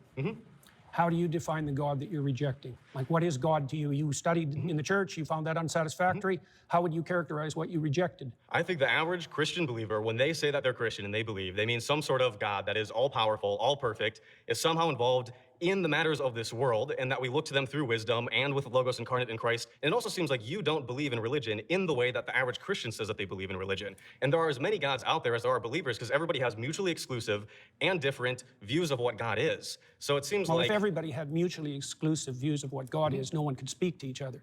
The Yeah. mere fact of communication presumes a commonality of assumption and definition. And it's certainly not the case that I regard any archetypal manifestation whatsoever as equally religious. So that's not a real claim. Let me give you an example. For Precisely. example, there's a sub-narrative in the story of Moses where Moses is rewarded with a glimpse of God. Okay, and that's one of the ways that God is characterized in the Old Testament stories. Yes. Now, Moses is a faithful servant of God and a good man. At least that's the case within the confines of the story. one possible It's interpretation. the case within the confines of the story, obviously. What Well, does not it? obviously. There's When we look at the Bible can't precisely say anything because there are so many different exegetical and hermeneutic views of this particular book, and that everybody has agreed or everybody has disagreed historically on. It seems like even the most benign detail about a book this big, and it seems like you can only say that the Bible says something if you first presuppose that it's univocal. So your claim essentially is that Moses in the Old Testament plays the role of a villain or is irrelevant? Because the alternative claim I'm is saying that we he's can't good. know Well, because we that's- can't talk to those look, authors. If you are going to start with the presupposition that there's nothing I can say about any of these stories that you're not going to disagree with from the perspective that there are multiple potential competing claims, then I can't speak with you. So And you we have also have a short time here, so I want to get to the core of what you're arguing here, and I'd love if we could. the core of what I'm arguing is that atheists reject God, but they don't understand what they're rejecting. So I'm trying to Yes. give you an example of what's being rejected and its complexity. Okay, so God rewards Moses with a glimpse of the divine. So this is a definition of the God that atheists are hypothetically rejecting. A possible one. I said ah, Yeah. I didn't say the. I know. said ah. That is possible, yes. Okay. So despite the fact that Moses is a stellar character and he's had a long and difficult life and can withstand a lot of difficulty and travail, God puts him between two cliffs. So he can just see a crack of what's in front of him. And when God walks by, he allows him to see his back. Okay, so the implication of that story is that the divine is fundamentally unknowable. It's a pinnacle experience, and that people in their finitude have to be shielded from a comprehensive vision of the basis of reality. Well, that's not Okay. the God that's defined in that manner. He's going into a fantastical area right now. By now he has said that the person in front of him, I forgot his name, that there is no God. That he wants to argue about that. Or from the start, when Jordan Peterson started, he said he doesn't understand what the God means here. So I thought he would try to ground it, They're like, for people, what God is. But then he immediately I don't know, it feels like he's going to this fantastical place and fantastical feeling, like I'm feeling the presence of God or something. Right now it feels like this. I don't know. Let's see if we can find what he means by God. How he sees religion, what is my goal is to understand how he sees religion. If he's like, he's going to do I saw a few clips where he was trying to deflect by doing what is the definition of this, what is the definition of this, and he started doing that, which is, yes, there is something. he does that whenever he wants to deflect things, but let's see it in context what happens. Right? It's not a simple personification. It's not a simple old man in the sky. It's something that in its essence is unknowable and overwhelming. And that isn't, in my experience, the God that's defined by atheists who are attempting to undermine the story. It's the same claim, for example, that you're a finite creature and that you face something that in the final analysis is unknowable, and that you have to establish a relationship with it regardless of your inability to... And at the end of the day, what Jordan Peterson does do in larger context, he kind of, a lot of people who follow aren't very right wing or have some kind of belief, and has been tweeting weird shit on Twitter, and yeah, it does play along with those people, and I don't know. So, yeah, he kind of puts himself in the manosphere place, and just man has to be something and woman has to be something kind of thing, that kind of belief. Let's see. perceive or even withstand perceiving the whole. Okay, is there a problem with that? I mean, the problem is that when we look at, famously, when you've been asked, do you believe in God? The question becomes, what do we mean by God? And in the Bible, it's not even clear the biblical authors know what God is, because Yahweh has historically emerged from an early storm god, a deity that doesn't exhaust the category of deity, and that has changed over the Old Testament. Does God have physicality? Does God not have physicality? It seems like, yes, if you define And constantly, I think it sort of deflected previously talking to him that he doesn't have any definition of what God is. Like, he also doesn't believe in God, sort of, kind of like that. And like, people believe that, but what his belief is unsure for now. I mean, what he said, like, people believe that God is that, something that cannot be reached. So I don't know what he believes in, what he's talking about. religion to mean anybody that has an aim, anybody that looks at the unknown, anybody who wants to go from chaos to order is inherently religious, then yes. But also in the same way, I could define atheist as somebody who doesn't dogmatically believe in a religion, or somebody who doesn't regularly attend religious services or belong to a denomination. To help especially the audience kind of like boil this down, there was a lot of words there. That the central claim is that we exist somewhere between the finite and the infinite. A central claim. A central claim is that we exist somewhere between the finite and the infinite. No, Is that- I said that we were finite and we had to establish a relationship with the infinite. Yeah, then in that case, then we're all religious, but then I can do the same thing and define one particular element of atheism. It seems like we both have a reductive view of what the other side looks like, to the point where a conversation seems incoherent, and not just incoherent, but not in the way that the average Christian understands Christianity to be. Do you have a Okay, problem let's with pause there. Sorry, you've been voted out by So- the majority.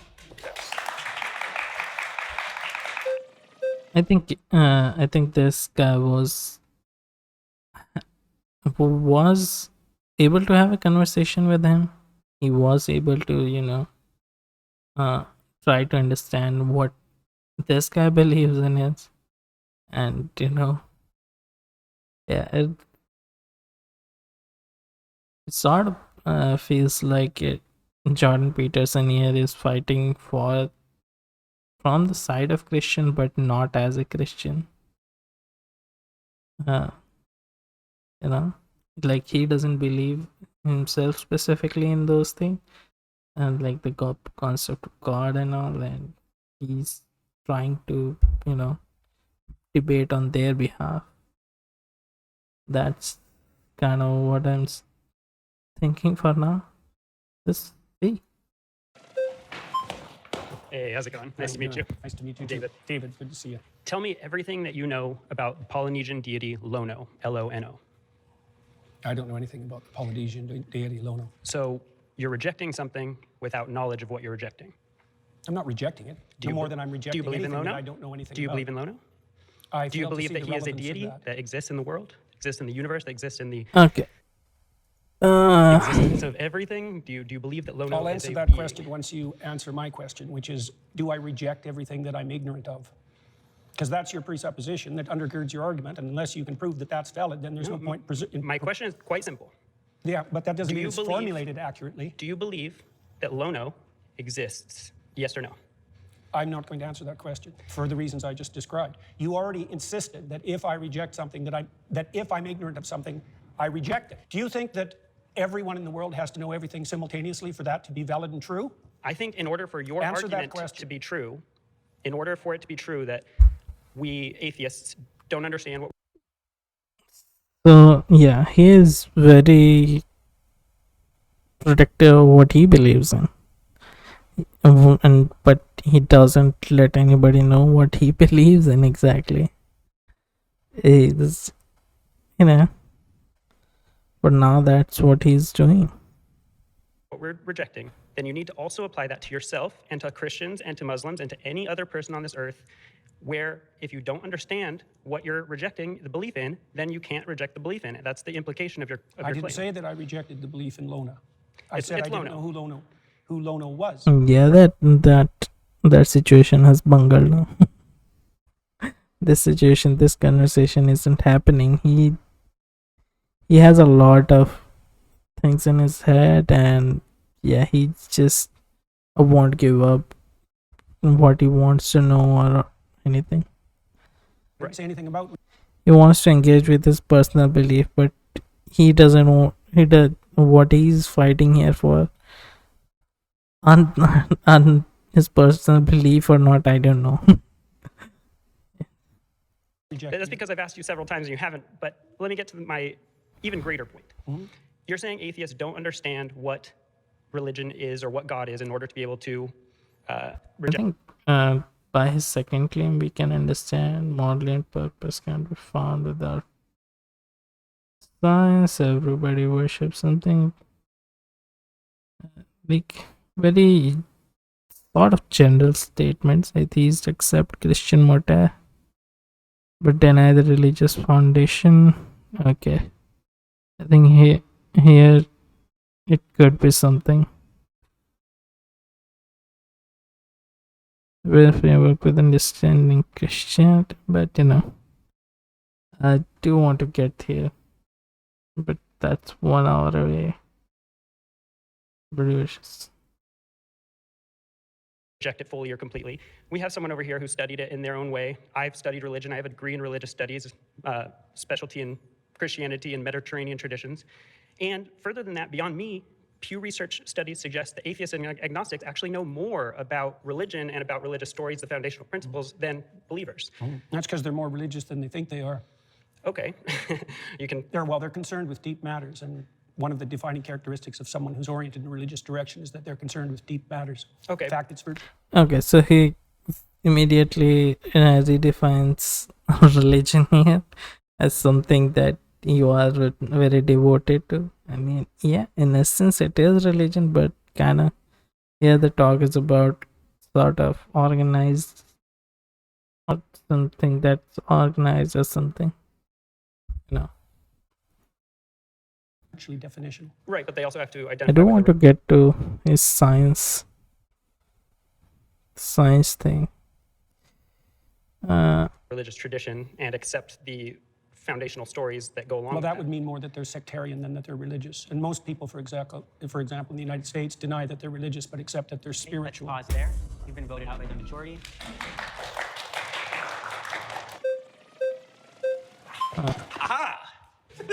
What? Hi, nice to meet you. How are you doing? Good, how What's are your you? name? I'm Greg. Nice to meet you. Greg.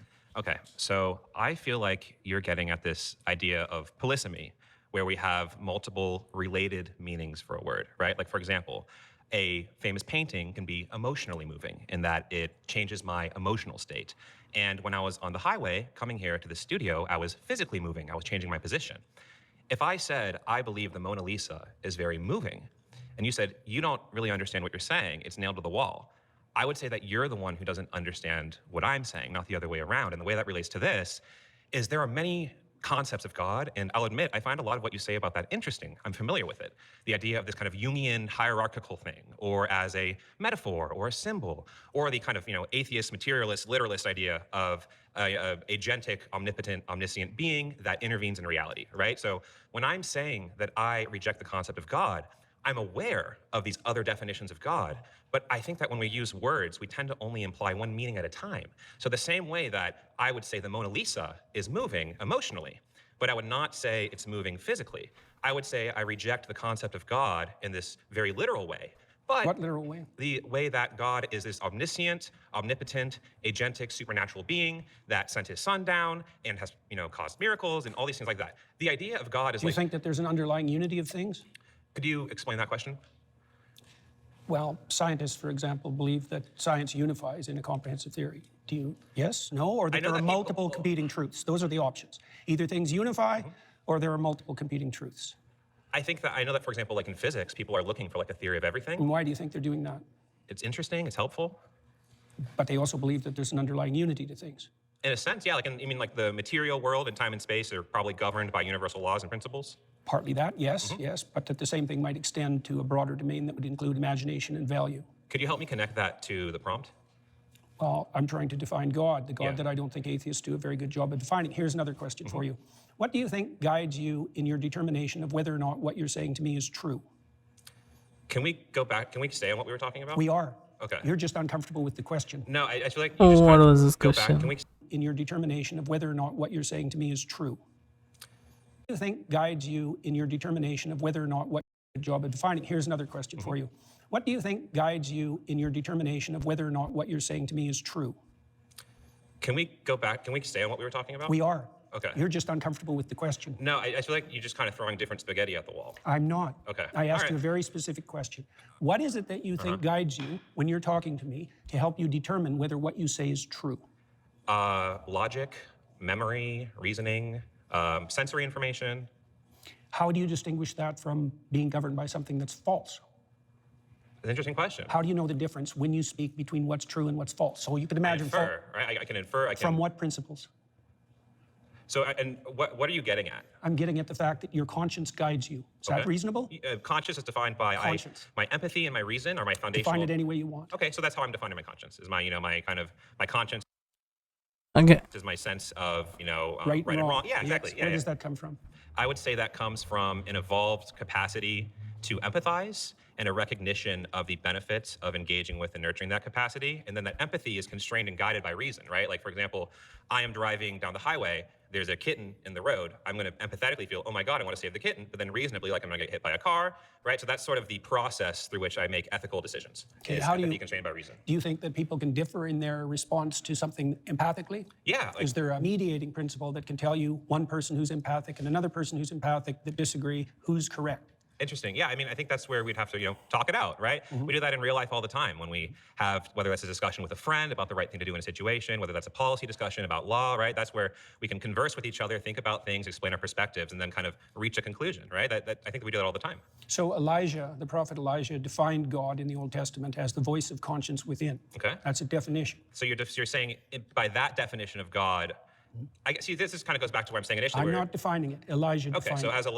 as Elijah defines It's God. defined that way in Jonah, too. Okay, so as Cardinal Newman also Got defined it. it that Okay, so in a conversation, in this conversation, he is assigning God to something that is there, but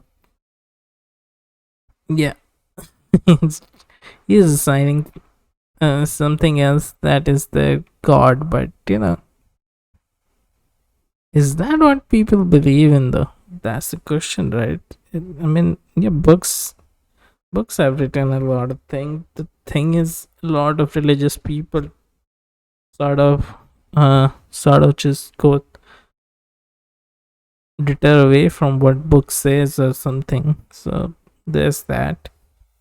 And yeah, I mean, something that they all, for now, his logic is there's something that you don't call God that you call this, but some people call God. That's what it's trying to argue here. It feels like that.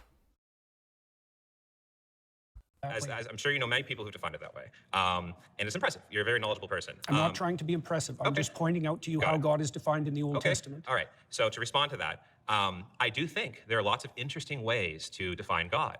And that goes back to my kind of Then opening how do we statement. specify what we're arguing about? We use context clues, or we again, it goes back to my example of the I'm Mona Lisa. defining God as conscience. Okay.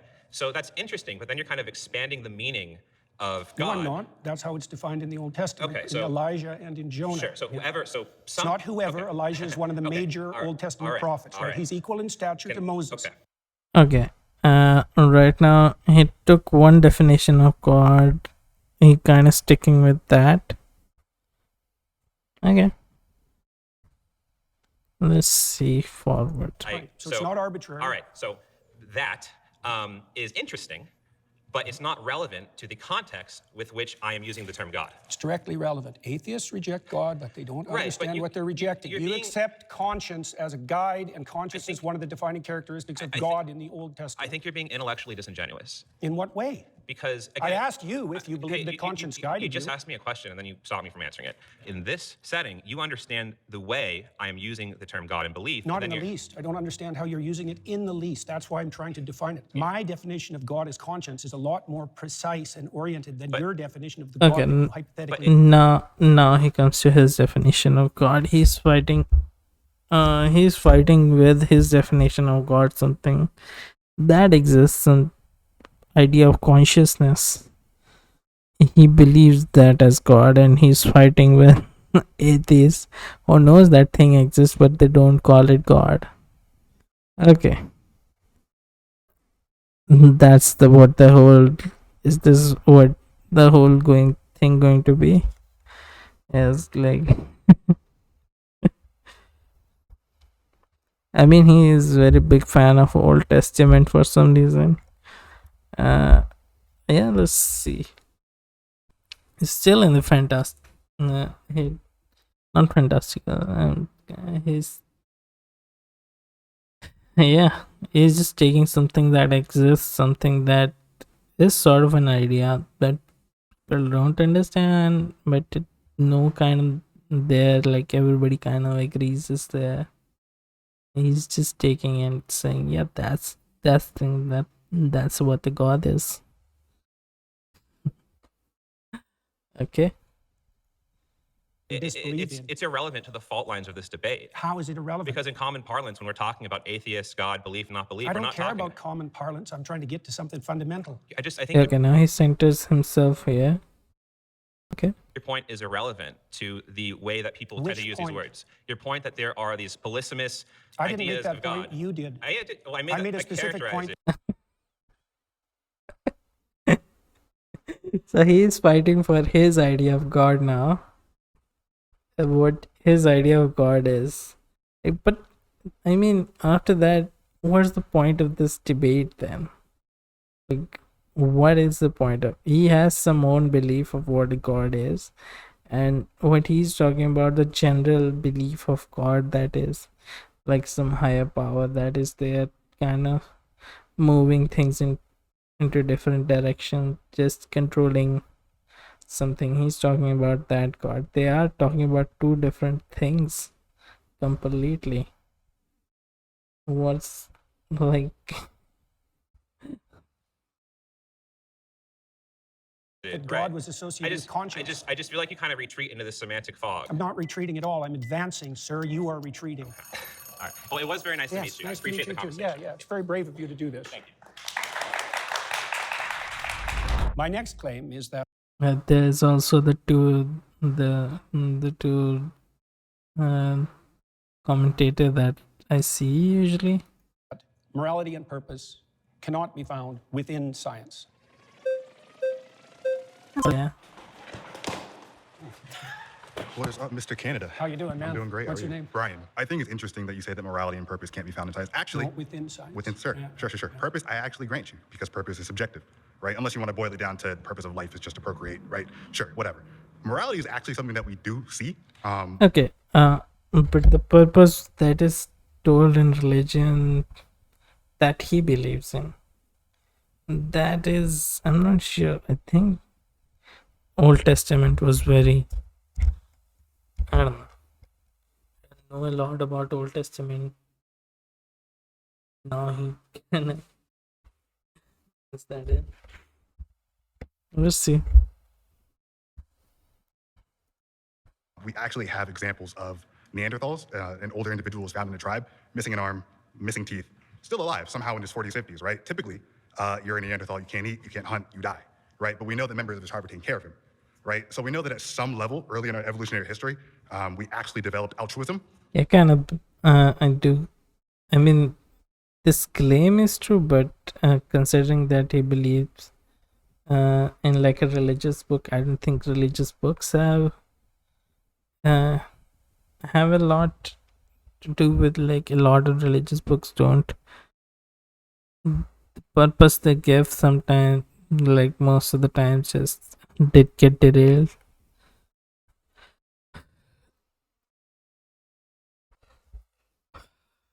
And yeah, I mean, somebody who reads the book on its own, I don't know what they would get, and somebody who gets the readings from, a community gathering where some priest is there telling what to do and all, that is also different.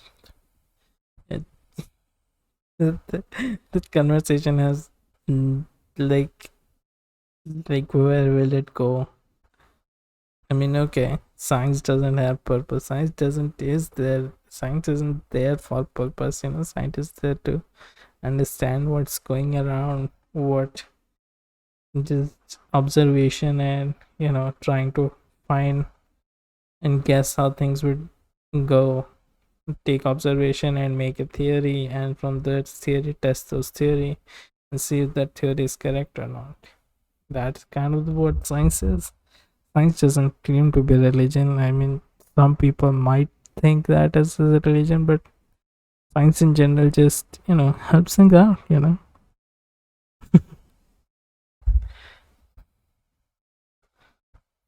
We have examples of chimpanzees who actually have a basic understanding of fairness, right? If you give a chimpanzee 2 grapes, right, and his buddy gets 3, right, he actually freaks out, right? But you give both chimps 3 grapes and they're good. We have examples of parrots. Except for the greedy chimps. Except for the greedy chimps. They want 4 grapes. They want 4 grapes. Those do exist, right? Okay. But we have similar examples where we do animal tests, right? And So morality is intrinsic. I think So it precedes science. that actually right? a better way to define it would be that social animals, which we are, right, Yeah. require some level. So, also the morality thing is, I don't think about morality that much. I just believe that most people just, if provided with basic needs, if their basic needs are met, they are kind of nice to each other, and yeah, they would be nice to each other. If there's no outside force constantly trying to make them exploit people around them, they will be nice to each other, they would help out each other, and most people would do that. And some people might do bad things or not, but there's just one in the whole life. Like, if this is a line that is a life, there'll be one point that did something greedy, and later they might not do that greedy thing because they won't stay greedy, or there would be very rare people who would just stay greedy, stay bad, stay very rare. That's what I think. People just nice. People just try to be nice. Level of morality or Into what? I'm not disagreeing. Sure. Why do they require that? Because it's the only way that social groups can actually survive, right? That's my point with Sure. regards to science. Thank you very much. Is that Precisely the point that you just made, that science has to exist within a moral framework that isn't in itself scientific. how's that not scientific? Well, because it's not derived from the scientific process, as you just It indicated. doesn't by need to direct pointing from the to- scientific process. Well, It's hang the on, fact that hang on a second. we are social animals and we need that to exist as a group. I right? agree, but Sure. you pointed to the morality of Neanderthals, to the morality of chimpanzees. They didn't derive that from science. They don't need to. That's not That's how that my works. point. Science explains it. So No, science doesn't explain morality. It doesn't explain how social animals would need to be. Well, that's altruistic. a complicated question. But we see it though. Yeah, but explaining the evolution of morality and explaining morality itself aren't the same thing. Okay, so you're asking why does this happen? Yes, that's more accurate. Because we're social animals and we Yeah, need but there's to be. more to it than that. Is there? Sure. For example, so we're moral animals that have a sense of the future. Sure. Okay, that makes us unique, and that structures our morality. No, actually, there are other animals that can predict the future. Or not Not predict really. the future. No, tigers. Actually, there was a tiger at the SF Zoo that killed somebody. And so Hunting actually, animals- look- no. Kids threw shit at the tiger. The tiger actually plotted its escape, and it found the I'm not kids. saying that animals can't think. Okay, No, but they let's can pause perceive here. the future. That's what I'm saying. Well- Voted out by the majority. Thank you, man. Good man. Yeah. Okay. Yeah. Hey, Jordan Peterson. How you How doing? you doing, man? My name's Luke. Nice to meet Good you. to see you, Luke. So your claim that morality and purpose can only be found in science is a little shaky because I think that your claim is really being framed to be morality and purpose can only be found in religion. Is that how you're kind of framing it? I would say that the domain of religion is the domain of morality and purpose. Yes, exactly. And also that science is actually structured, at least in part technically, to eliminate such considerations from its purview a priori. I mean, a lot of people try to derive purpose and morality from religion, but that was tried to do, but yeah, okay. Right? That's why we define science as value free. But yeah, I think there's time to grow out of it, and slowly. I mean, this won't happen for a generation or two, but yeah, slowly it needs to be phased out as something. It needs to be phased out Free. But that has to be wrong. slowly and surely. Just telling them, providing people and taking care of each other, and that will phase out on its own. The religion with not be there anymore after that. The people, because scientists have to prioritize their attention towards something before they can even engage in observation. Okay. And that act of prioritization of attention is a value predicated act. And so I can continue. There's all sorts of things we have to assume about science before it can take place. Okay, so what I'm specifically pointing out here is about religion in particular, since you yourself are a Christian, right? People debate about that, and I generally don't discuss it publicly. Okay, I understand that. And me, myself, I am a former young earth creationist fundamentalist. Oh, yeah. So I have experience in this. I used to run a TikTok channel directed about apologetics about the Bible, specifically in this type of facet with morality, evolution and such, and going back and forth with that. So in the Bible, it talks a lot about slavery, right? Yes. Yes, so in that, it teaches you how to take care of a slave. Rather than saying slavery's wrong, by the way, about phasing out, that you can't force people to phase it out, but yeah, once everybody take care of everybody, nobody will start care about much. They'll just okay, cool. I think Now, it it should says say that in the story of Moses. It says slavery is incorrect. It says Well, it's that's immoral. why Moses leads his people away from slavery. But why does the Bible predicate and tell people exactly how to take care of a slave? Isn't Well, that immoral?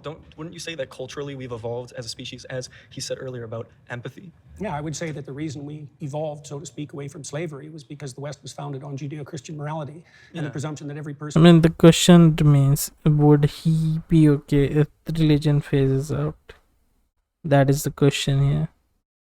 When religion was important for people to create a community, but if everybody is just good to each other, everybody just the system is helping the people and trying to make their lives better and help them grow, would he be okay if religion phases out? was made in the image of God. Wouldn't you And so say that- slavery itself became immoral, and Yeah. that was established by Protestant Christians in the Yes. UK, who then convinced the Yes. UK government for 200 years to go to war on And slavery. wouldn't you say that this is about the cultural evolution of humans in general rather than just No, Christianity? I think it's the 'Cause flowering of the ideas that were embedded in the biblical texts across long spans of time. I feel like this is just humans editing based on the cultural evolution And what do you of mean by morality. just?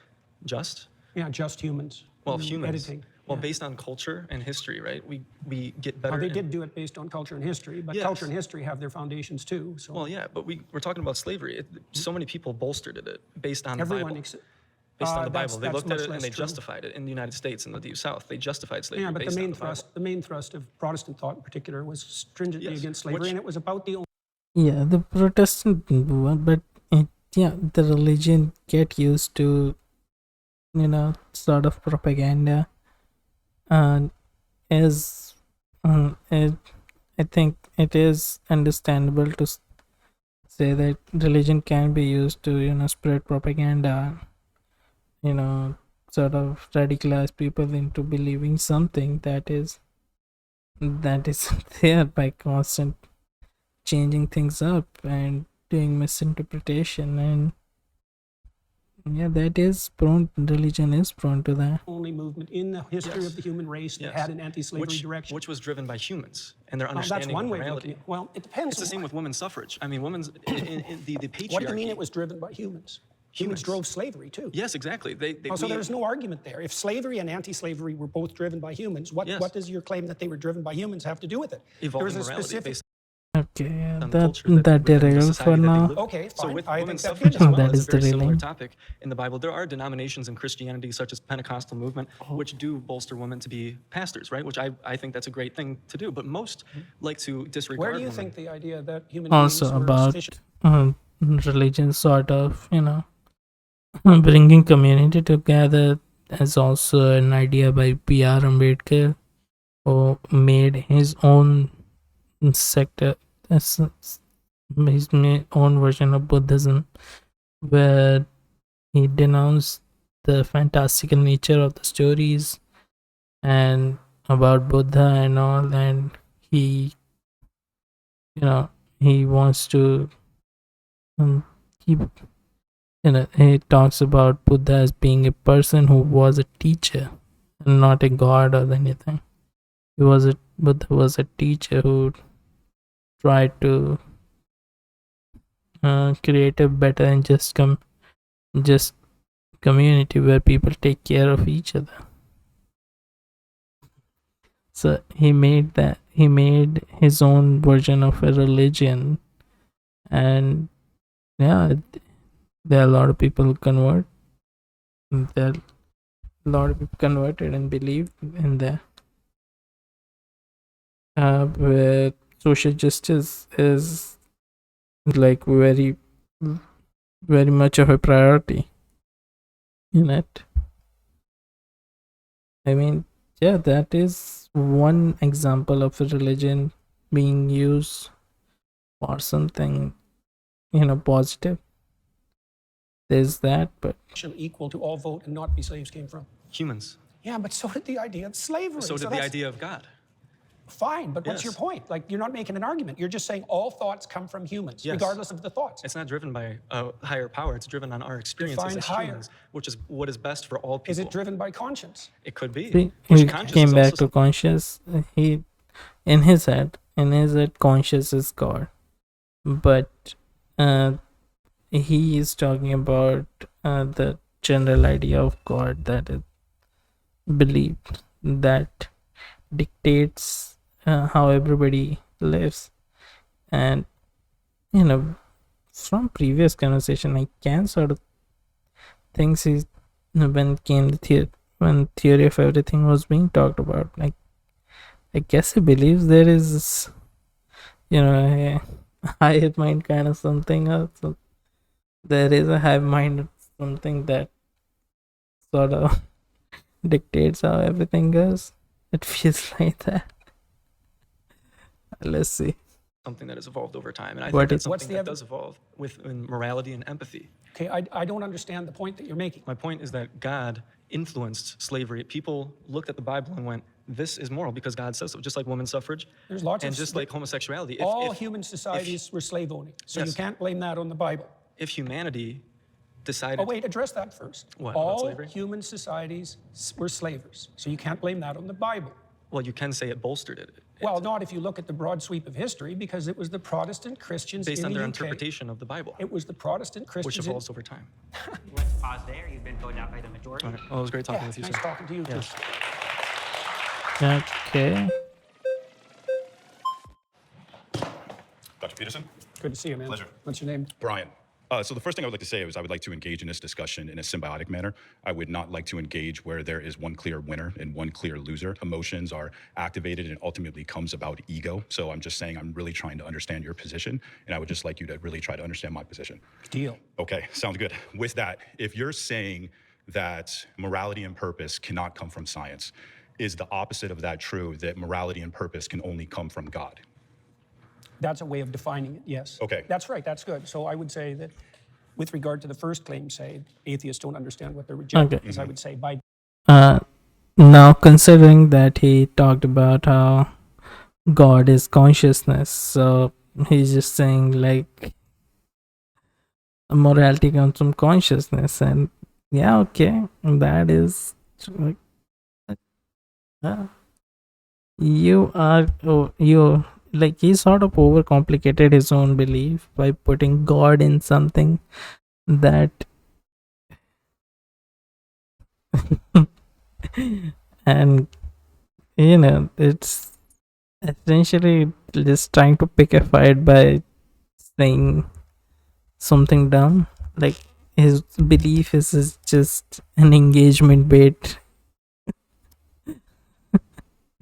His whole belief turns out to be an engagement bait where he doesn't believe exactly in God, he just believes in consciousness. That's okay.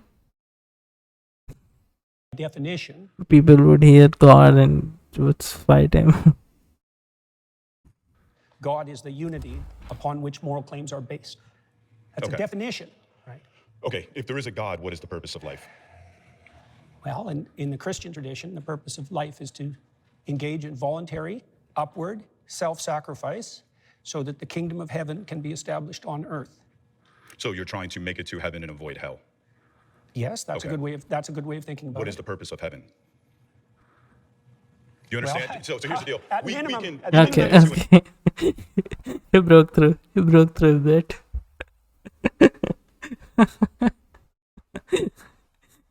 He broke through a bit. You know, the moment JP opened up, he was just ready with a sword, like poke it.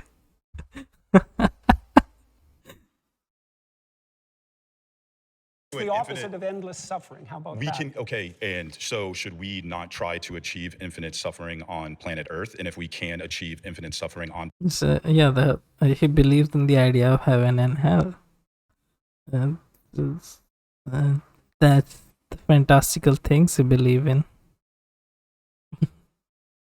But let's see if he explains it in a more grounded way. If he grounds it, like planet Earth You mean without avoiding- God, you mean avoiding avoiding it. If we can do that without God, then does that defeat your claim? Well, yeah, except that it doesn't. You circumvented my initial definition because I said that by definition, God was the unified source of morality. And so if we engage in a moral And exercise, when you're talking about morality, though, when you really reverse engineer it and you get it down to its root, you're a psychologist. It really seems like it just has to deal with motivation. People are saying there is a God, there it's is more specific than that. Well, so let me ask you this. So if there is a God and there is a moral code and it doesn't come at your benefit, are you going to follow it? It depends on how you define your benefit. If you define your benefit, if it's going to come at your expense, would you still Define follow your it? expense. If God came down and said, here is my moral code and you should follow it, but even if you follow it, you are still going to end up in hell, are you going to follow it? well, that was the question that was put to Job and to Christ, right? Because they okay, were but- required. Okay. Hang on, I'm answering Okay, your let question. him They were talk, followed- man. they Let were him talk. He required will just. to withstand. I think trials it's important to were- let JP talk to see what exactly he believes in. It would be much easier because if you won't if people you hate, just let them talk and see what you feel about. Because I don't hate people with the limited information about themselves. Okay, I hate people with a great amount of information I know about them, just so I can hate better, more efficient way of hating. Okay. Break anyone and maintain their upward orientation regardless. And they did that with Yeah. the motivation of believing that this omnipotent, all-loving God would somehow turn it into a benefit. So they still did it solely for their benefit. So No, when you, not, well, yes, let's they define. did. Yes, hang they on, did. hang on. If- Let's define benefit. Like, if I did something for your sister, would that be to your benefit? Like, how are you defining your benefit? Do you mean? Okay. No, Let's not- let's see what somehow he's turn saying. it into with Yeah. the motivation of believing that this omnipotent, all-loving God would somehow turn it into a benefit. So they still did it solely for their benefit. So No, when you not, well, Okay, let's- so what he's trying to say, like, if people see heaven, think about heaven, that was the point and good place. Like, if you know that there's a heaven and you do good things because of heaven, it means you're sort of compelled by the but sort of compelled by the need to go to heaven. Okay, and you're not compelled by your heart to be a better person, but it's like finding obedient. It's for obedient idiots who doesn't know what it what it means to be a good person, to give them a if you be this, you be yeah, I think then it sort of differs by book. Then they are very much dependent on the book to be a good person and not on themselves. I hope you understand that. Like, the book doesn't dictate how good they will. The book will dictate how the good will be if they are just doing it for the purpose of being in heaven. Means if they see, like, the book doesn't talk about that, they will do that bad thing. They're right there. So the book will have to cover a lot. The heaven and hell kind of falls apart there. Like, it's more important for people to, grow their empathy instead of scare them with heaven or hell. That is important. Yes, they did. Hang on. If- Let's define benefit. Like, if I did something for your sister, would that be to your benefit? Like, how are you defining you? I mean, the point is, if you do something for his sister, are you doing for her benefit or not? That's a bigger question there. Okay, let's. Your benefit? Do you mean one of your whims gratified now? Or do you mean you and everyone you love and know over some reasonable span of time? Like, So what do you mean by you? when you're talking about whims, I think you're talking about something that's more dopamine. When you're talking about morality, you're talking about something that's more serotonin and more ultimately satisfying. So you and I agree Okay, he on has a clear lot. I mean, when it comes to idea talking about how things. men should be masculine and things of that nature, you and I are 100% in agreement. We just don't agree on the justification that God is the only thing that provides It's morality. not a justification, it's a definition. What's the difference then between a definition and a justification? I mean, it's ultimately No, I said- psychologically the same thing. Well, we have to define what we're talking about before. Definition defines something. Justification, tries to pull it and say, yeah, it's in the it's in the. Oh wait, why did it click enter? 100% in agreement. We just don't agree on the justification that God is the only thing that provides It's morality. not a justification, it's a definition. Okay, so what he's trying to say here, that God provides morality here. I mean, he confusing it a lot. The consciousness provides morality. Then I think people need to forget that he's talking about God here and just deal with the consciousness of it all. But he's also saying, like, what is heaven and hell for him then? It's heaven where everything good happens. There's an actual place he thinks it exists, or it's there a grounded reality version of it. It's just heaven, just feeling of knowing that you tried to did the best you could. The regrets you come up with at the end of your life, or is it something that actually he thinks exists? The consciousness that goes to there. Regarding consciousness, there are also fantastical ideas like consciousness some exist in some higher plane of universe, and heaven and hell are those the place in that universe? Like, what is it? I think it's important to What's the difference understand. then between a definition and a justification? I mean, it's ultimately No, I see. psychologically the same thing. Yeah, he pongal diya. Well, we have to define what we're talking about before we can just debate. Okay, well, right? so And here's so my I position. said that God, among other things. I'm actually a non-theist. I'm not an atheist. I believe the human condition is one of uncertainty. And what that means is that I don't believe that you can conclude there is a God with certainty, and I don't believe that you can conclude that there is a God without in the same position. Now, with that, I don't care. I still wake up every day, and I have motivation to be a moral person. This guy in front of JP has his own idea of God. He's not engaging with his idea of God. So there's the disconnect. Define moral. Moral, what I ought to do. Okay, and how do you And come what to that I ought to conclusion? do, ultimately, it comes down to what not just benefits me, but what benefits the entire planet, what benefits the entire That's the system. problem, I think that you're people are coming up with this different basic idea and for fighting about some things. entire moral perspective That's the comes whole from thing. linear thinking, and when you look at the reality of the universe, it's actually more so holistic. So when you look at how Aristotle defined God, when he said that there had to be an unmoved moved or an uncaused cause, he was defining God from a linear perspective. And you do the same with morality, and you do the same with purpose. How does my I reject definition of that. morality? How does my definition of morality hypothetically differ from yours? Because you're saying that there's something that exists in a vacuum, that it exists in and of itself, and nothing in the universe exists in a vacuum. Nothing exists in and of itself. It's a whole systems-based morality. It's a systems-based reality. Is there a and hierarchical that is structure? what the quantum. Is there a hierarchical structure? Are some things more important than others? Yeah, but Are some things? I think that some things lead to more benefits than Then, others. by your own definition, some things are more important than others. Yes. Okay. Okay, What is pause there. You've been voted out by the majority.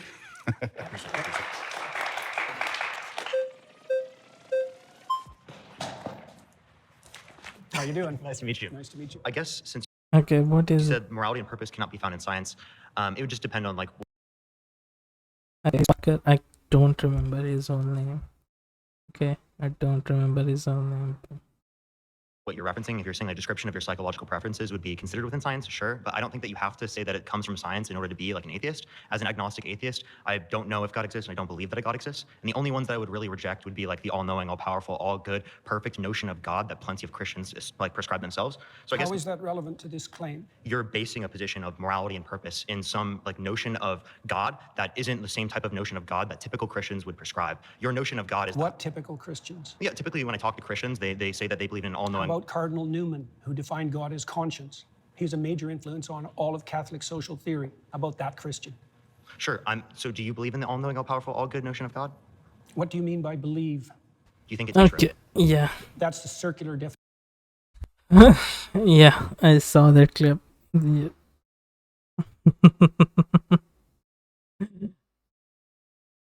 Don't know what to say about. I think he immediately when he started talking about Parker started talking about what real people believes in, like people around him, people he knows, people who are following that religion believe in. He immediately went to the bookish definition, like that is how the book defines it, that is how this person defines it, and he resorted to that. He's not talking about the people there, he's talking about what the book says. He's fighting about the book. Definition. What do you mean How when is you that say you circular? believe? How is that circular? Because you added no content to the answer by substituting the word true and believe. I said you think it to be true. All right. So if What's you a belief? believe something, you stake your life on it. What do you mean by that? And JP Bangalier. JP kind of Bangalier. live for I've it? seen this clip. I've seen this clip. And you die for it. That's what I Okay. mean by that. It isn't something that you say. It isn't something that's associated with logical consistency. It's not declarative. It's not propositional. It's not a figment of your imagination. It's the presupposition of your attention. and He's your fighting action. with his own definitions. He's creating his definition here. You're either fragmented, in which case you worship multiple gods, or there's some unity at the bottom of it that makes you an unstoppable force. Okay, so you're saying that you don't believe something if you wouldn't die for it? Not really, no. Okay. So then How would you define belief? Something you say? So, yeah. in that case, why explain? Like, I could believe it is the case that this pen exists, but if someone like threatened my life, right, I would lie in order to be able to save my life, right? Like, I think you would do that too. You wouldn't lie to save your Don't be life? so sure. You wouldn't lie to save your life? How much do you know about That sounds threatening, I'll be honest. I'm like, don't be so sure, huh? me? I didn't lie to save my career. I didn't lie to save my clinical practice. Would you lie to like save your children, your mom, your dad? I don't think lying would save them. No, can there ever be a circumstance logically that lying could save someone? Yeah, and if you're steeped in sin, you're likely to live in circumstances like that. I'll give you an example. If you're like in like Nazi Germany, and it is the case that there's like Jewish people in your attic, and you're I trying to know protect the them. example. Okay, he is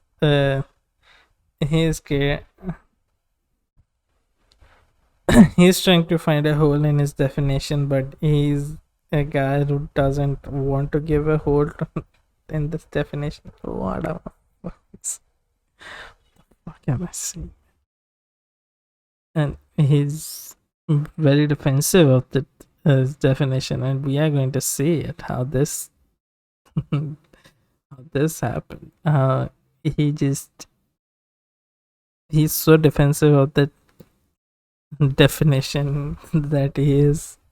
Would you lie to like the Nazi? Like, you can say, okay, yeah, I would lie, but usually we believe in things like you are trying to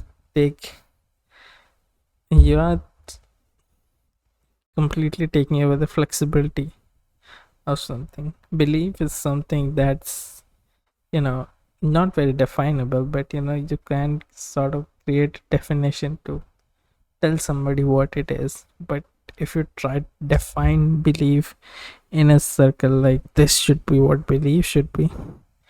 Okay, wait. Let me bring out the paint.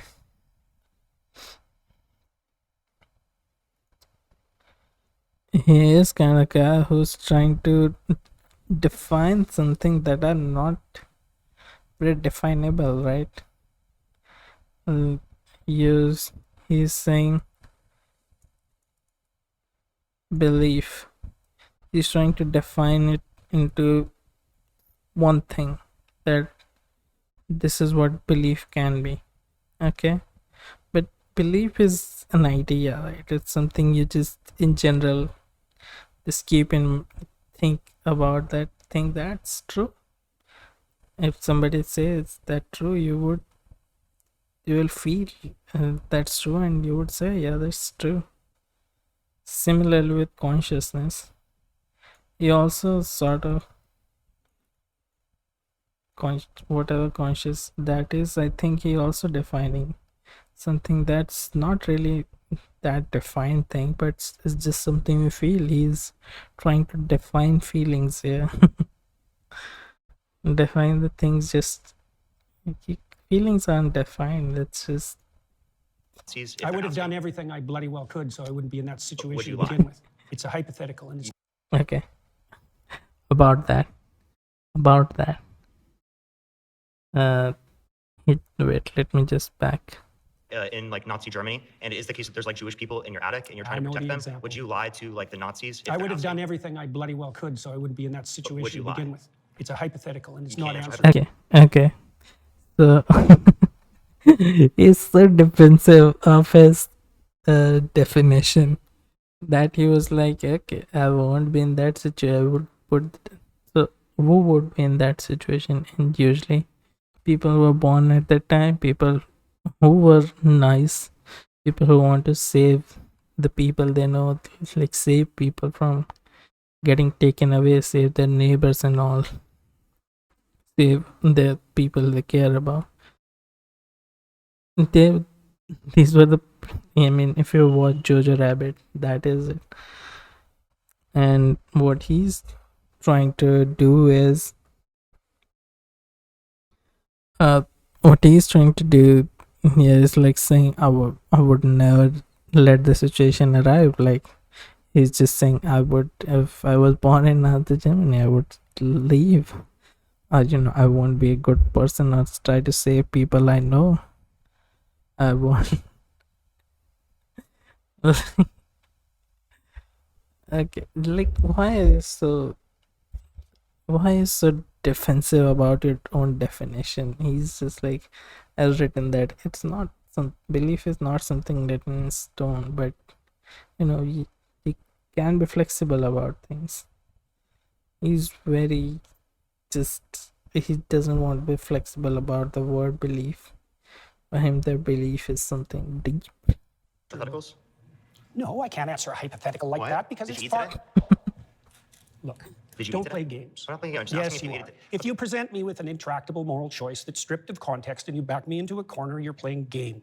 I just told you Hypothetical. I would do everything that I could to make sure that I'm never in that situation. By the time you've got there, you've made That's such a threatening way of saying things, like, but yeah. But okay, kind of funny. Okay, that's not a big thing, but it is kind of funny how he's so sort of defensive about his definition. so many mistakes that there's nothing you can do that isn't a sin. Being born in Nazi Germany and trying to protect people that you care about. Like there could be a Jewish friend that you have and you want to protect them. I think you should have just them in give your up on attic. that line of He won't Give up budge. on just like trying to Won't clarify your budge. position? Because I you don't did like, are you like clarify. uncomfortable with me asking this question? It's just a basic hypothetical. Like I could ask It's you. just a if you- basic yeah, yeah, hypothetical like, where you like if put Jews' lives at stake in Nazi Germany. That's just a basic hypothetical. It was at stake. I mean, he's not putting it, but yeah, it wasn't at stake. So you would lie in that scenario to save their life, but you're like not trying to answer this question What's for odd- some reason. I just told you why. Are you anti-fascist? Like, so you're Why are anti-fascist? you asking that? I was just asking, just clarifying. But like, okay, again, you're not answering this hypothetical because you know it shows that you clearly would lie to save I'm someone's life. answering it. Yeah, he's just okay.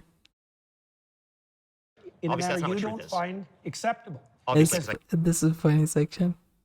I care about truth. I wouldn't be in that scenario. Obviously, right? Logically, because that's No. already happened. Like that's in the past. You don't have a time travel device. We're bringing this logical hypothetical up to show you that in some circumstances that do happen within the real world, you would lie to save people's lives. So your definition of truth isn't actually how we're And typically he's using it. just So what you're trying to do this is funny that he's really trying to break his definition and kind of sort of playing with him. I don't know, intentionally or unintentionally, but yeah, that is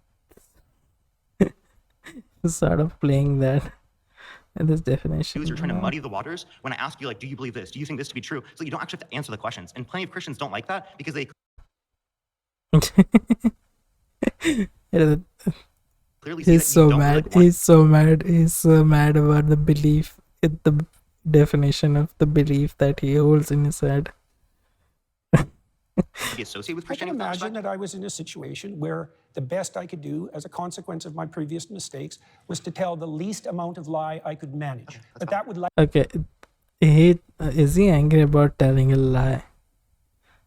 Is he just angry about that he has to lie for some reason? Okay, I guess that's it. He doesn't just because he's very against lying, so he won't. He's against. I think lying is a sin. He believes that in. He believes in that it's a sin. So I think that. So yeah, this is interesting. Okay, this is where morality and science kind of comes. Morality and just being a good person.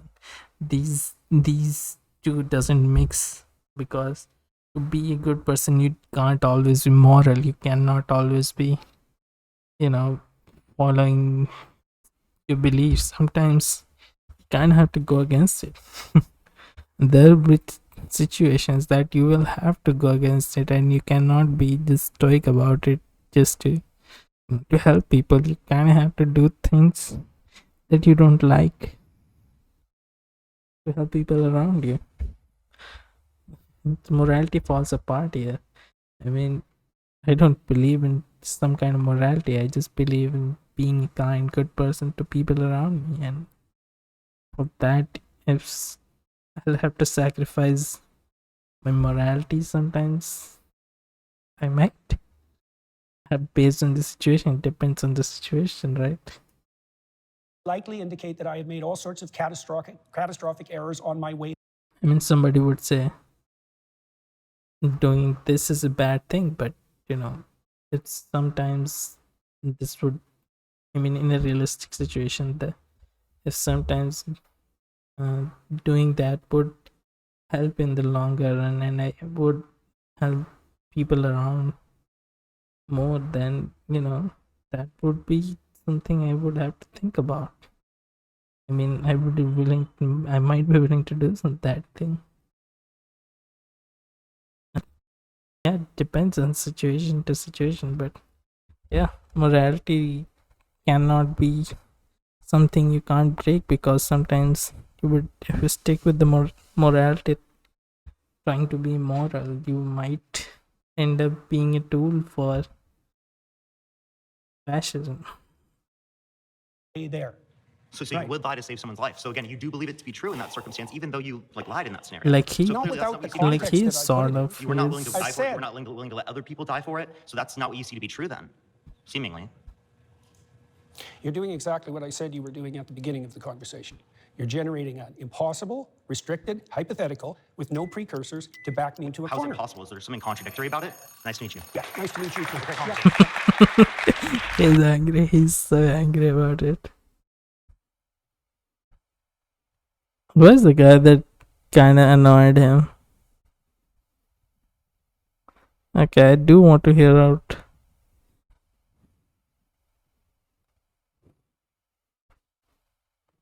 Okay, yeah. My next claim is that everybody worships something, including atheists, even though they might not know it. Hi. Good work. Thank you. Hi there. I'm Zena. So I want to start off with like defining terms. Yep. How do you define worship? Prioritize. Prioritize. So almost like having a preference over something rather than the It's a other. hierarchy of preferences. Yeah. And you use it to direct your attention. Right. So Okay. whatever you're attending That's to, you're basic. worshiping. Right. So I've kind of become a little bit familiar with your idea of like this value-laden hierarchy. Yeah. Right. And you kind of posit that at the bottom of this hierarchy, or you call it top or bottom, I Yeah, suppose. At the bottom of this hierarchy, this foundational priority in your life is going to be considered God. Is That's that right. correct? Yes. Right. I'm trying to imagine a situation in which could there be that someone has a priority at their foundation that is different from someone else's? Oh, definitely. Right. So we can have different conceptions of God. That's why we fight. Right. So essentially, there's not one God, but there are multiple gods, and these gods exist in some realm of truth. It's true that this person has one God. Feel and like it it exists. is real. Yeah, probably better to think about But it as let's multiple see. values, but that there's a hierarchy of values with something at the bottom. Right, but at the Or bottom is top. God, and there That's are a definition, yeah. Yeah. So at the bottom is God, and Yeah. there can be multiple people with different conceptions of God, and they're each valid in being called God. So there are multiple gods that exist. It depends on what you mean by valid. So far, so good, but it depends on what you mean by valid, because I would say that some foundational conceptions don't play out when they're implemented. So if you put the wrong thing at the foundation, you end up in hell, for example. That's what happens in totalitarian states. Okay. Yeah? So you're So saying they're not all equal. Like all foundational principles are not equal, even Right. though they might be equally foundational. Right? So what makes one kind of foundational? So he has sort of a rule book in his head that he kind of sticks with. You know, he doesn't budge from it or something. That is. and Yeah. it like better than another one. That's an excellent question. Iterability, imagine, even though they might be equally foundational, right? So what makes one kind of foundational tenet like better than another one? That's an excellent question. Iterability, imagine that you play a game with someone and you're a kid, and it's fun. So then you play again and again and again. So Well, then repetition. It's playability across multiple iterations. So then you have a friend, Okay. and a friend is better than having a game, right? So that's one.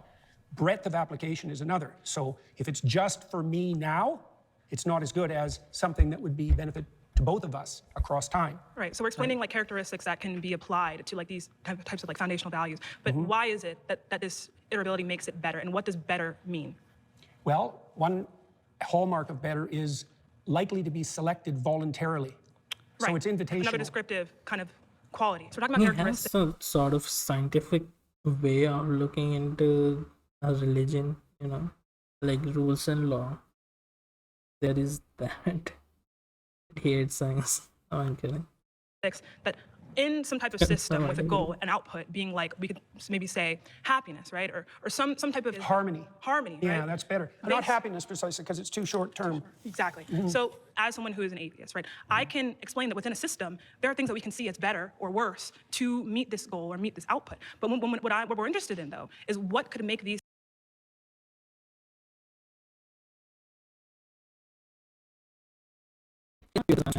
Shake him into, you know, being an anti-fascist or something. But he doesn't. He doesn't go into that.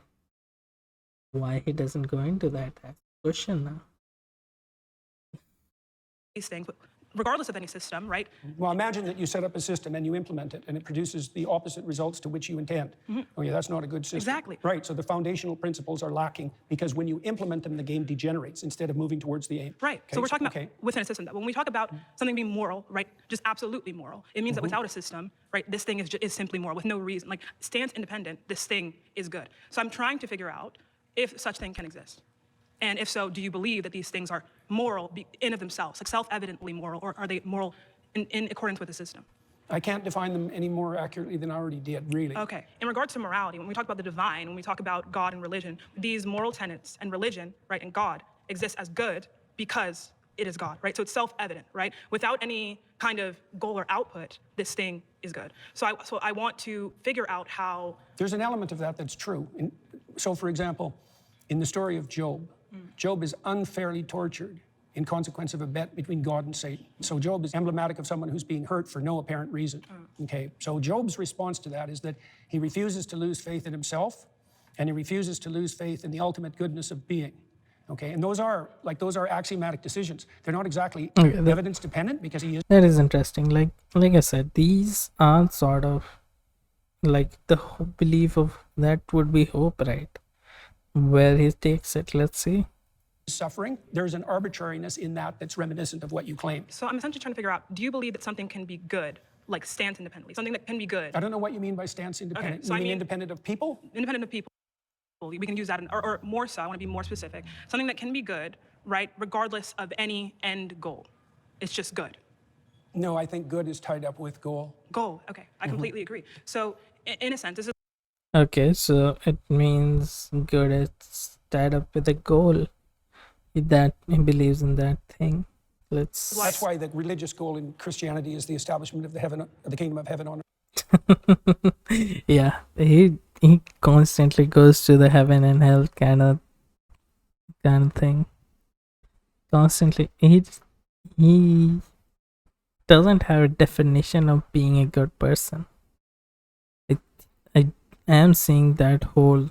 It's like, yes, for his definition of good, being a good person is doing what's moral, what is the law given in the laws, following the law.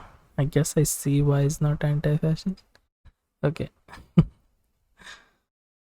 He believes in like following a law and all, and he doesn't have his own idea of what he feels like to be good.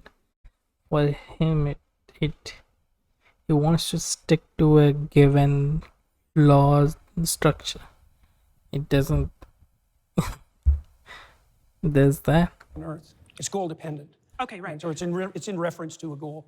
So, Or the goal would be the but imitation of Christ. Someone's goal, right, can be something that doesn't encompass being in congruence with God or being with God.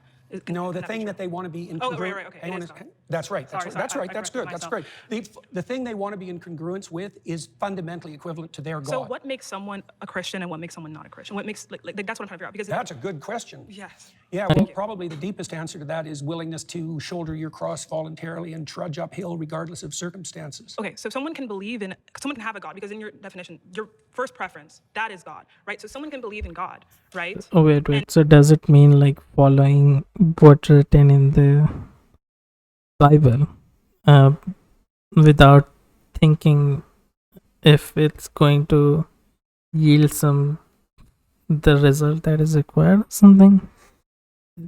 Wait. Is there some? Oh no, it is auto-generated.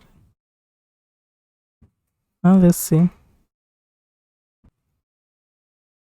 Let's see. Voluntarily and trudge uphill regardless of circumstances. Okay, so someone can Okay, so just carrying the belief of the book. someone can have a God, because in your definition, your first preference, that is God, right? So someone can believe in God, right? And not be a Christian, right?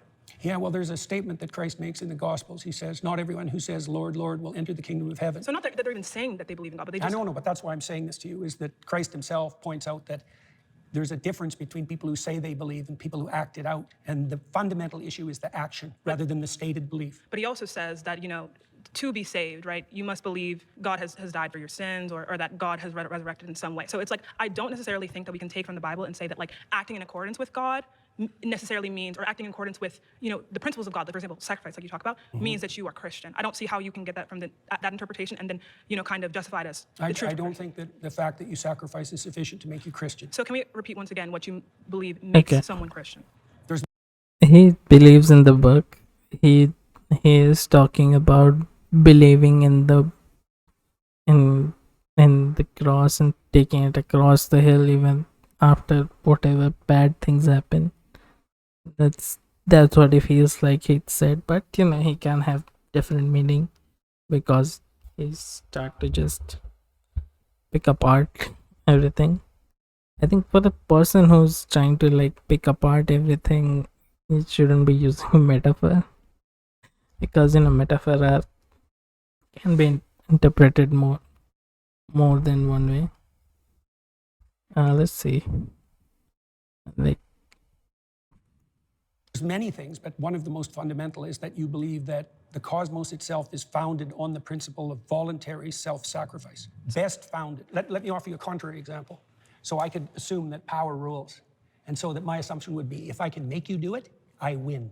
Right, and I can found a whole society on that, and that happens a lot, by the way. And that's also how societies tend to degenerate. And so that would be a society that was founded on the principle that you get to sacrifice and I don't have to. Right, now the contrary to that would be something like you give up voluntarily and with courage all the things you need to situate yourself properly in relationship to the future and other people.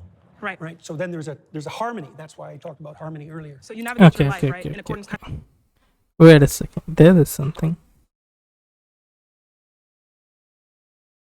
Society that was founded on the principle that you get to sacrifice and I don't have to. Right, now the contrary to that would be something like you give up voluntarily and with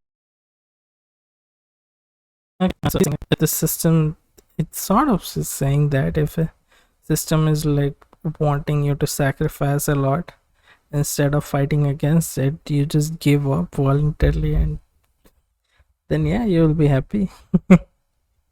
Is that what he's saying? with courage all the things you need to situate yourself properly in relationship to the future and other people. Right. So then there's a harmony. That's why I talked about harmony earlier. So you navigate your life, right, in accordance kind of to this principle of self-sacrifice. Can I say it in that way?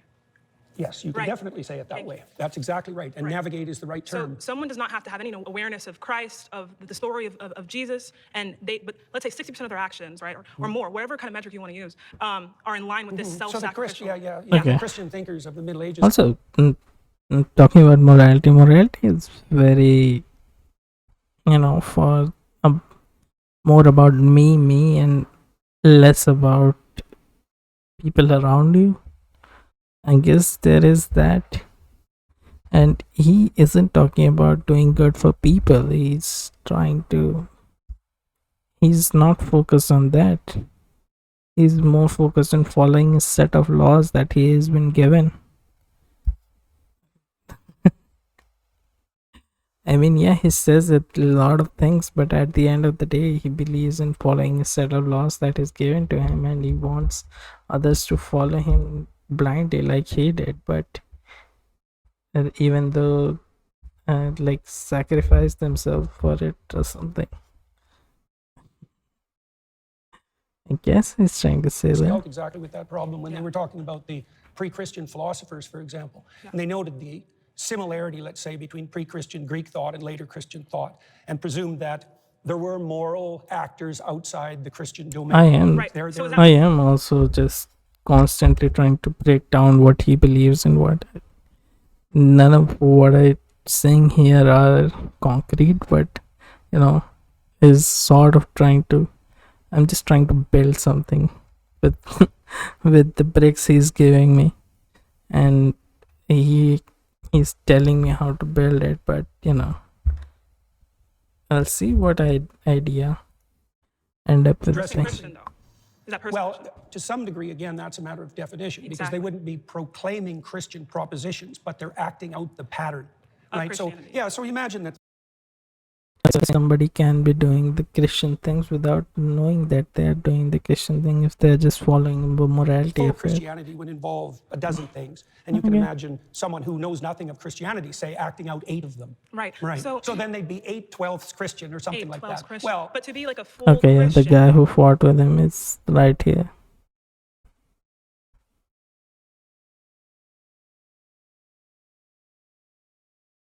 How can someone say I am Christian? Like I am Christian, not 8/12, but Christian. Well, I hesitate to do that personally, because I think it's the kind of goal that you be very careful about proclaiming. The technical. But belief is not necessarily, to be mostly Christian, belief is not necessary. 8/12s or, right? Well, it depends on what you mean by belief. See, because I would say that acting out the pattern is the deepest form of belief. Now, you could add to that what you say. So, maybe in the optimal situation, how you act. It changed the definition of belief, I think. Sort of. Or maybe it's an extension, just expanding upon it. Imagine, and what you say, they're the same, right? But you can imagine a hypocrite who says all sorts of... Like you can, in his head, you can be a Christian, like sort of, if you're going parallel to a Christian, then you can be a Christian.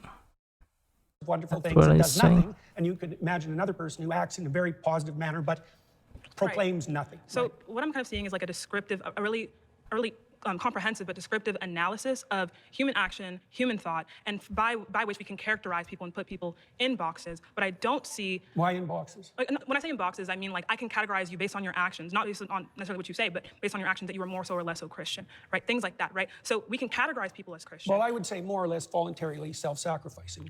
But that's also what we came to, though, is that someone can be like 60% or 70% Christian based on simply just acting in that Yeah, way. Richard Dawkins is like that. I watched that debate. Let's pause there. We've been voted out by the majority. Yeah. Good. Thank you so much. Really, very thoughtful. Yeah, that's why he brought in at the end to hear her out. Hey, Dr. Peterson. How you doing? Danny, nice to meet you. What's your name? Danny. Okay, yeah, he is going to fight with him. So Peter and Danny both are something. Both are trying to,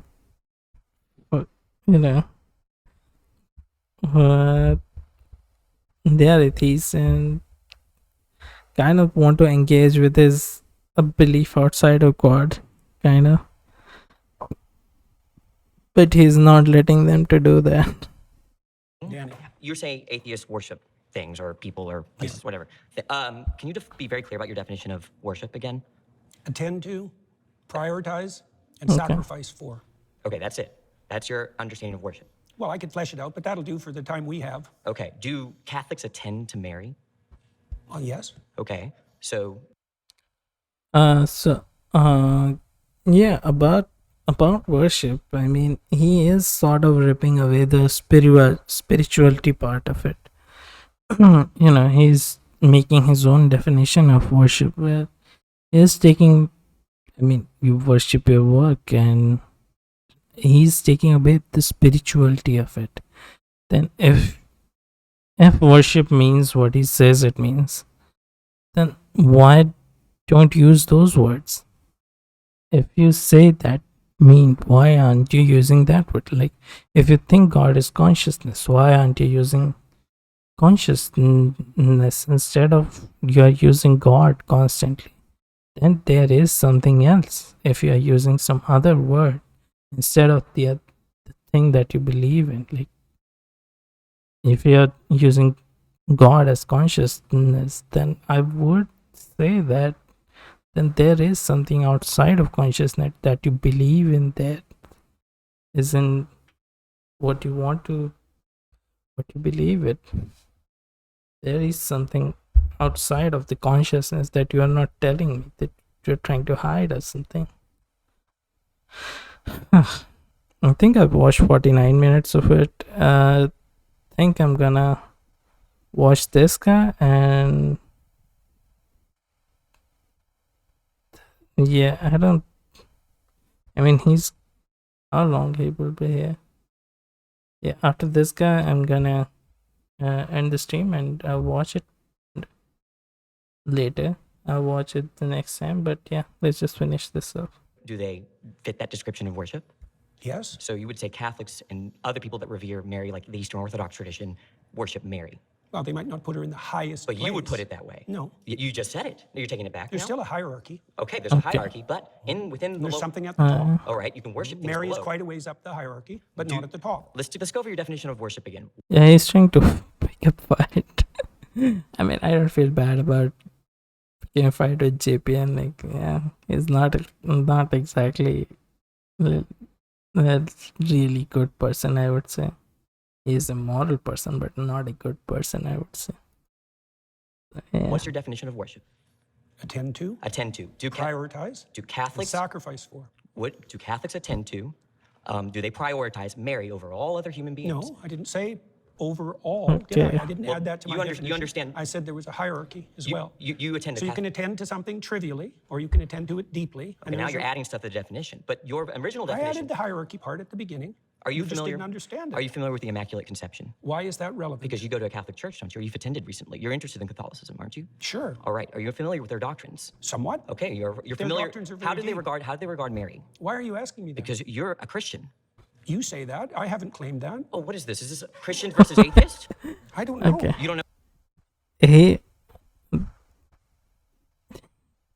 I mean, you're walking parallelly. yeah, he became defensive the moment he called him Christian, which I don't know Where why. you are right now. Don't be a smartass. Well, and I mean either it, you're a 'cause I Christian won't or you're talk to not. you if you're a smartass. Oh, either you're a Christian or you're not. Which one is it? I could be either of them, but I don't have to tell. See, he got really defensive right here. I mean, he is trying to pick a fight, so he will get a defensive. That is, yeah, but he's just like he engagement baiting kind of thing. You. You don't have to tell me. I was under the impression I was invited to talk to a Christian. Am I not talking to a Christian?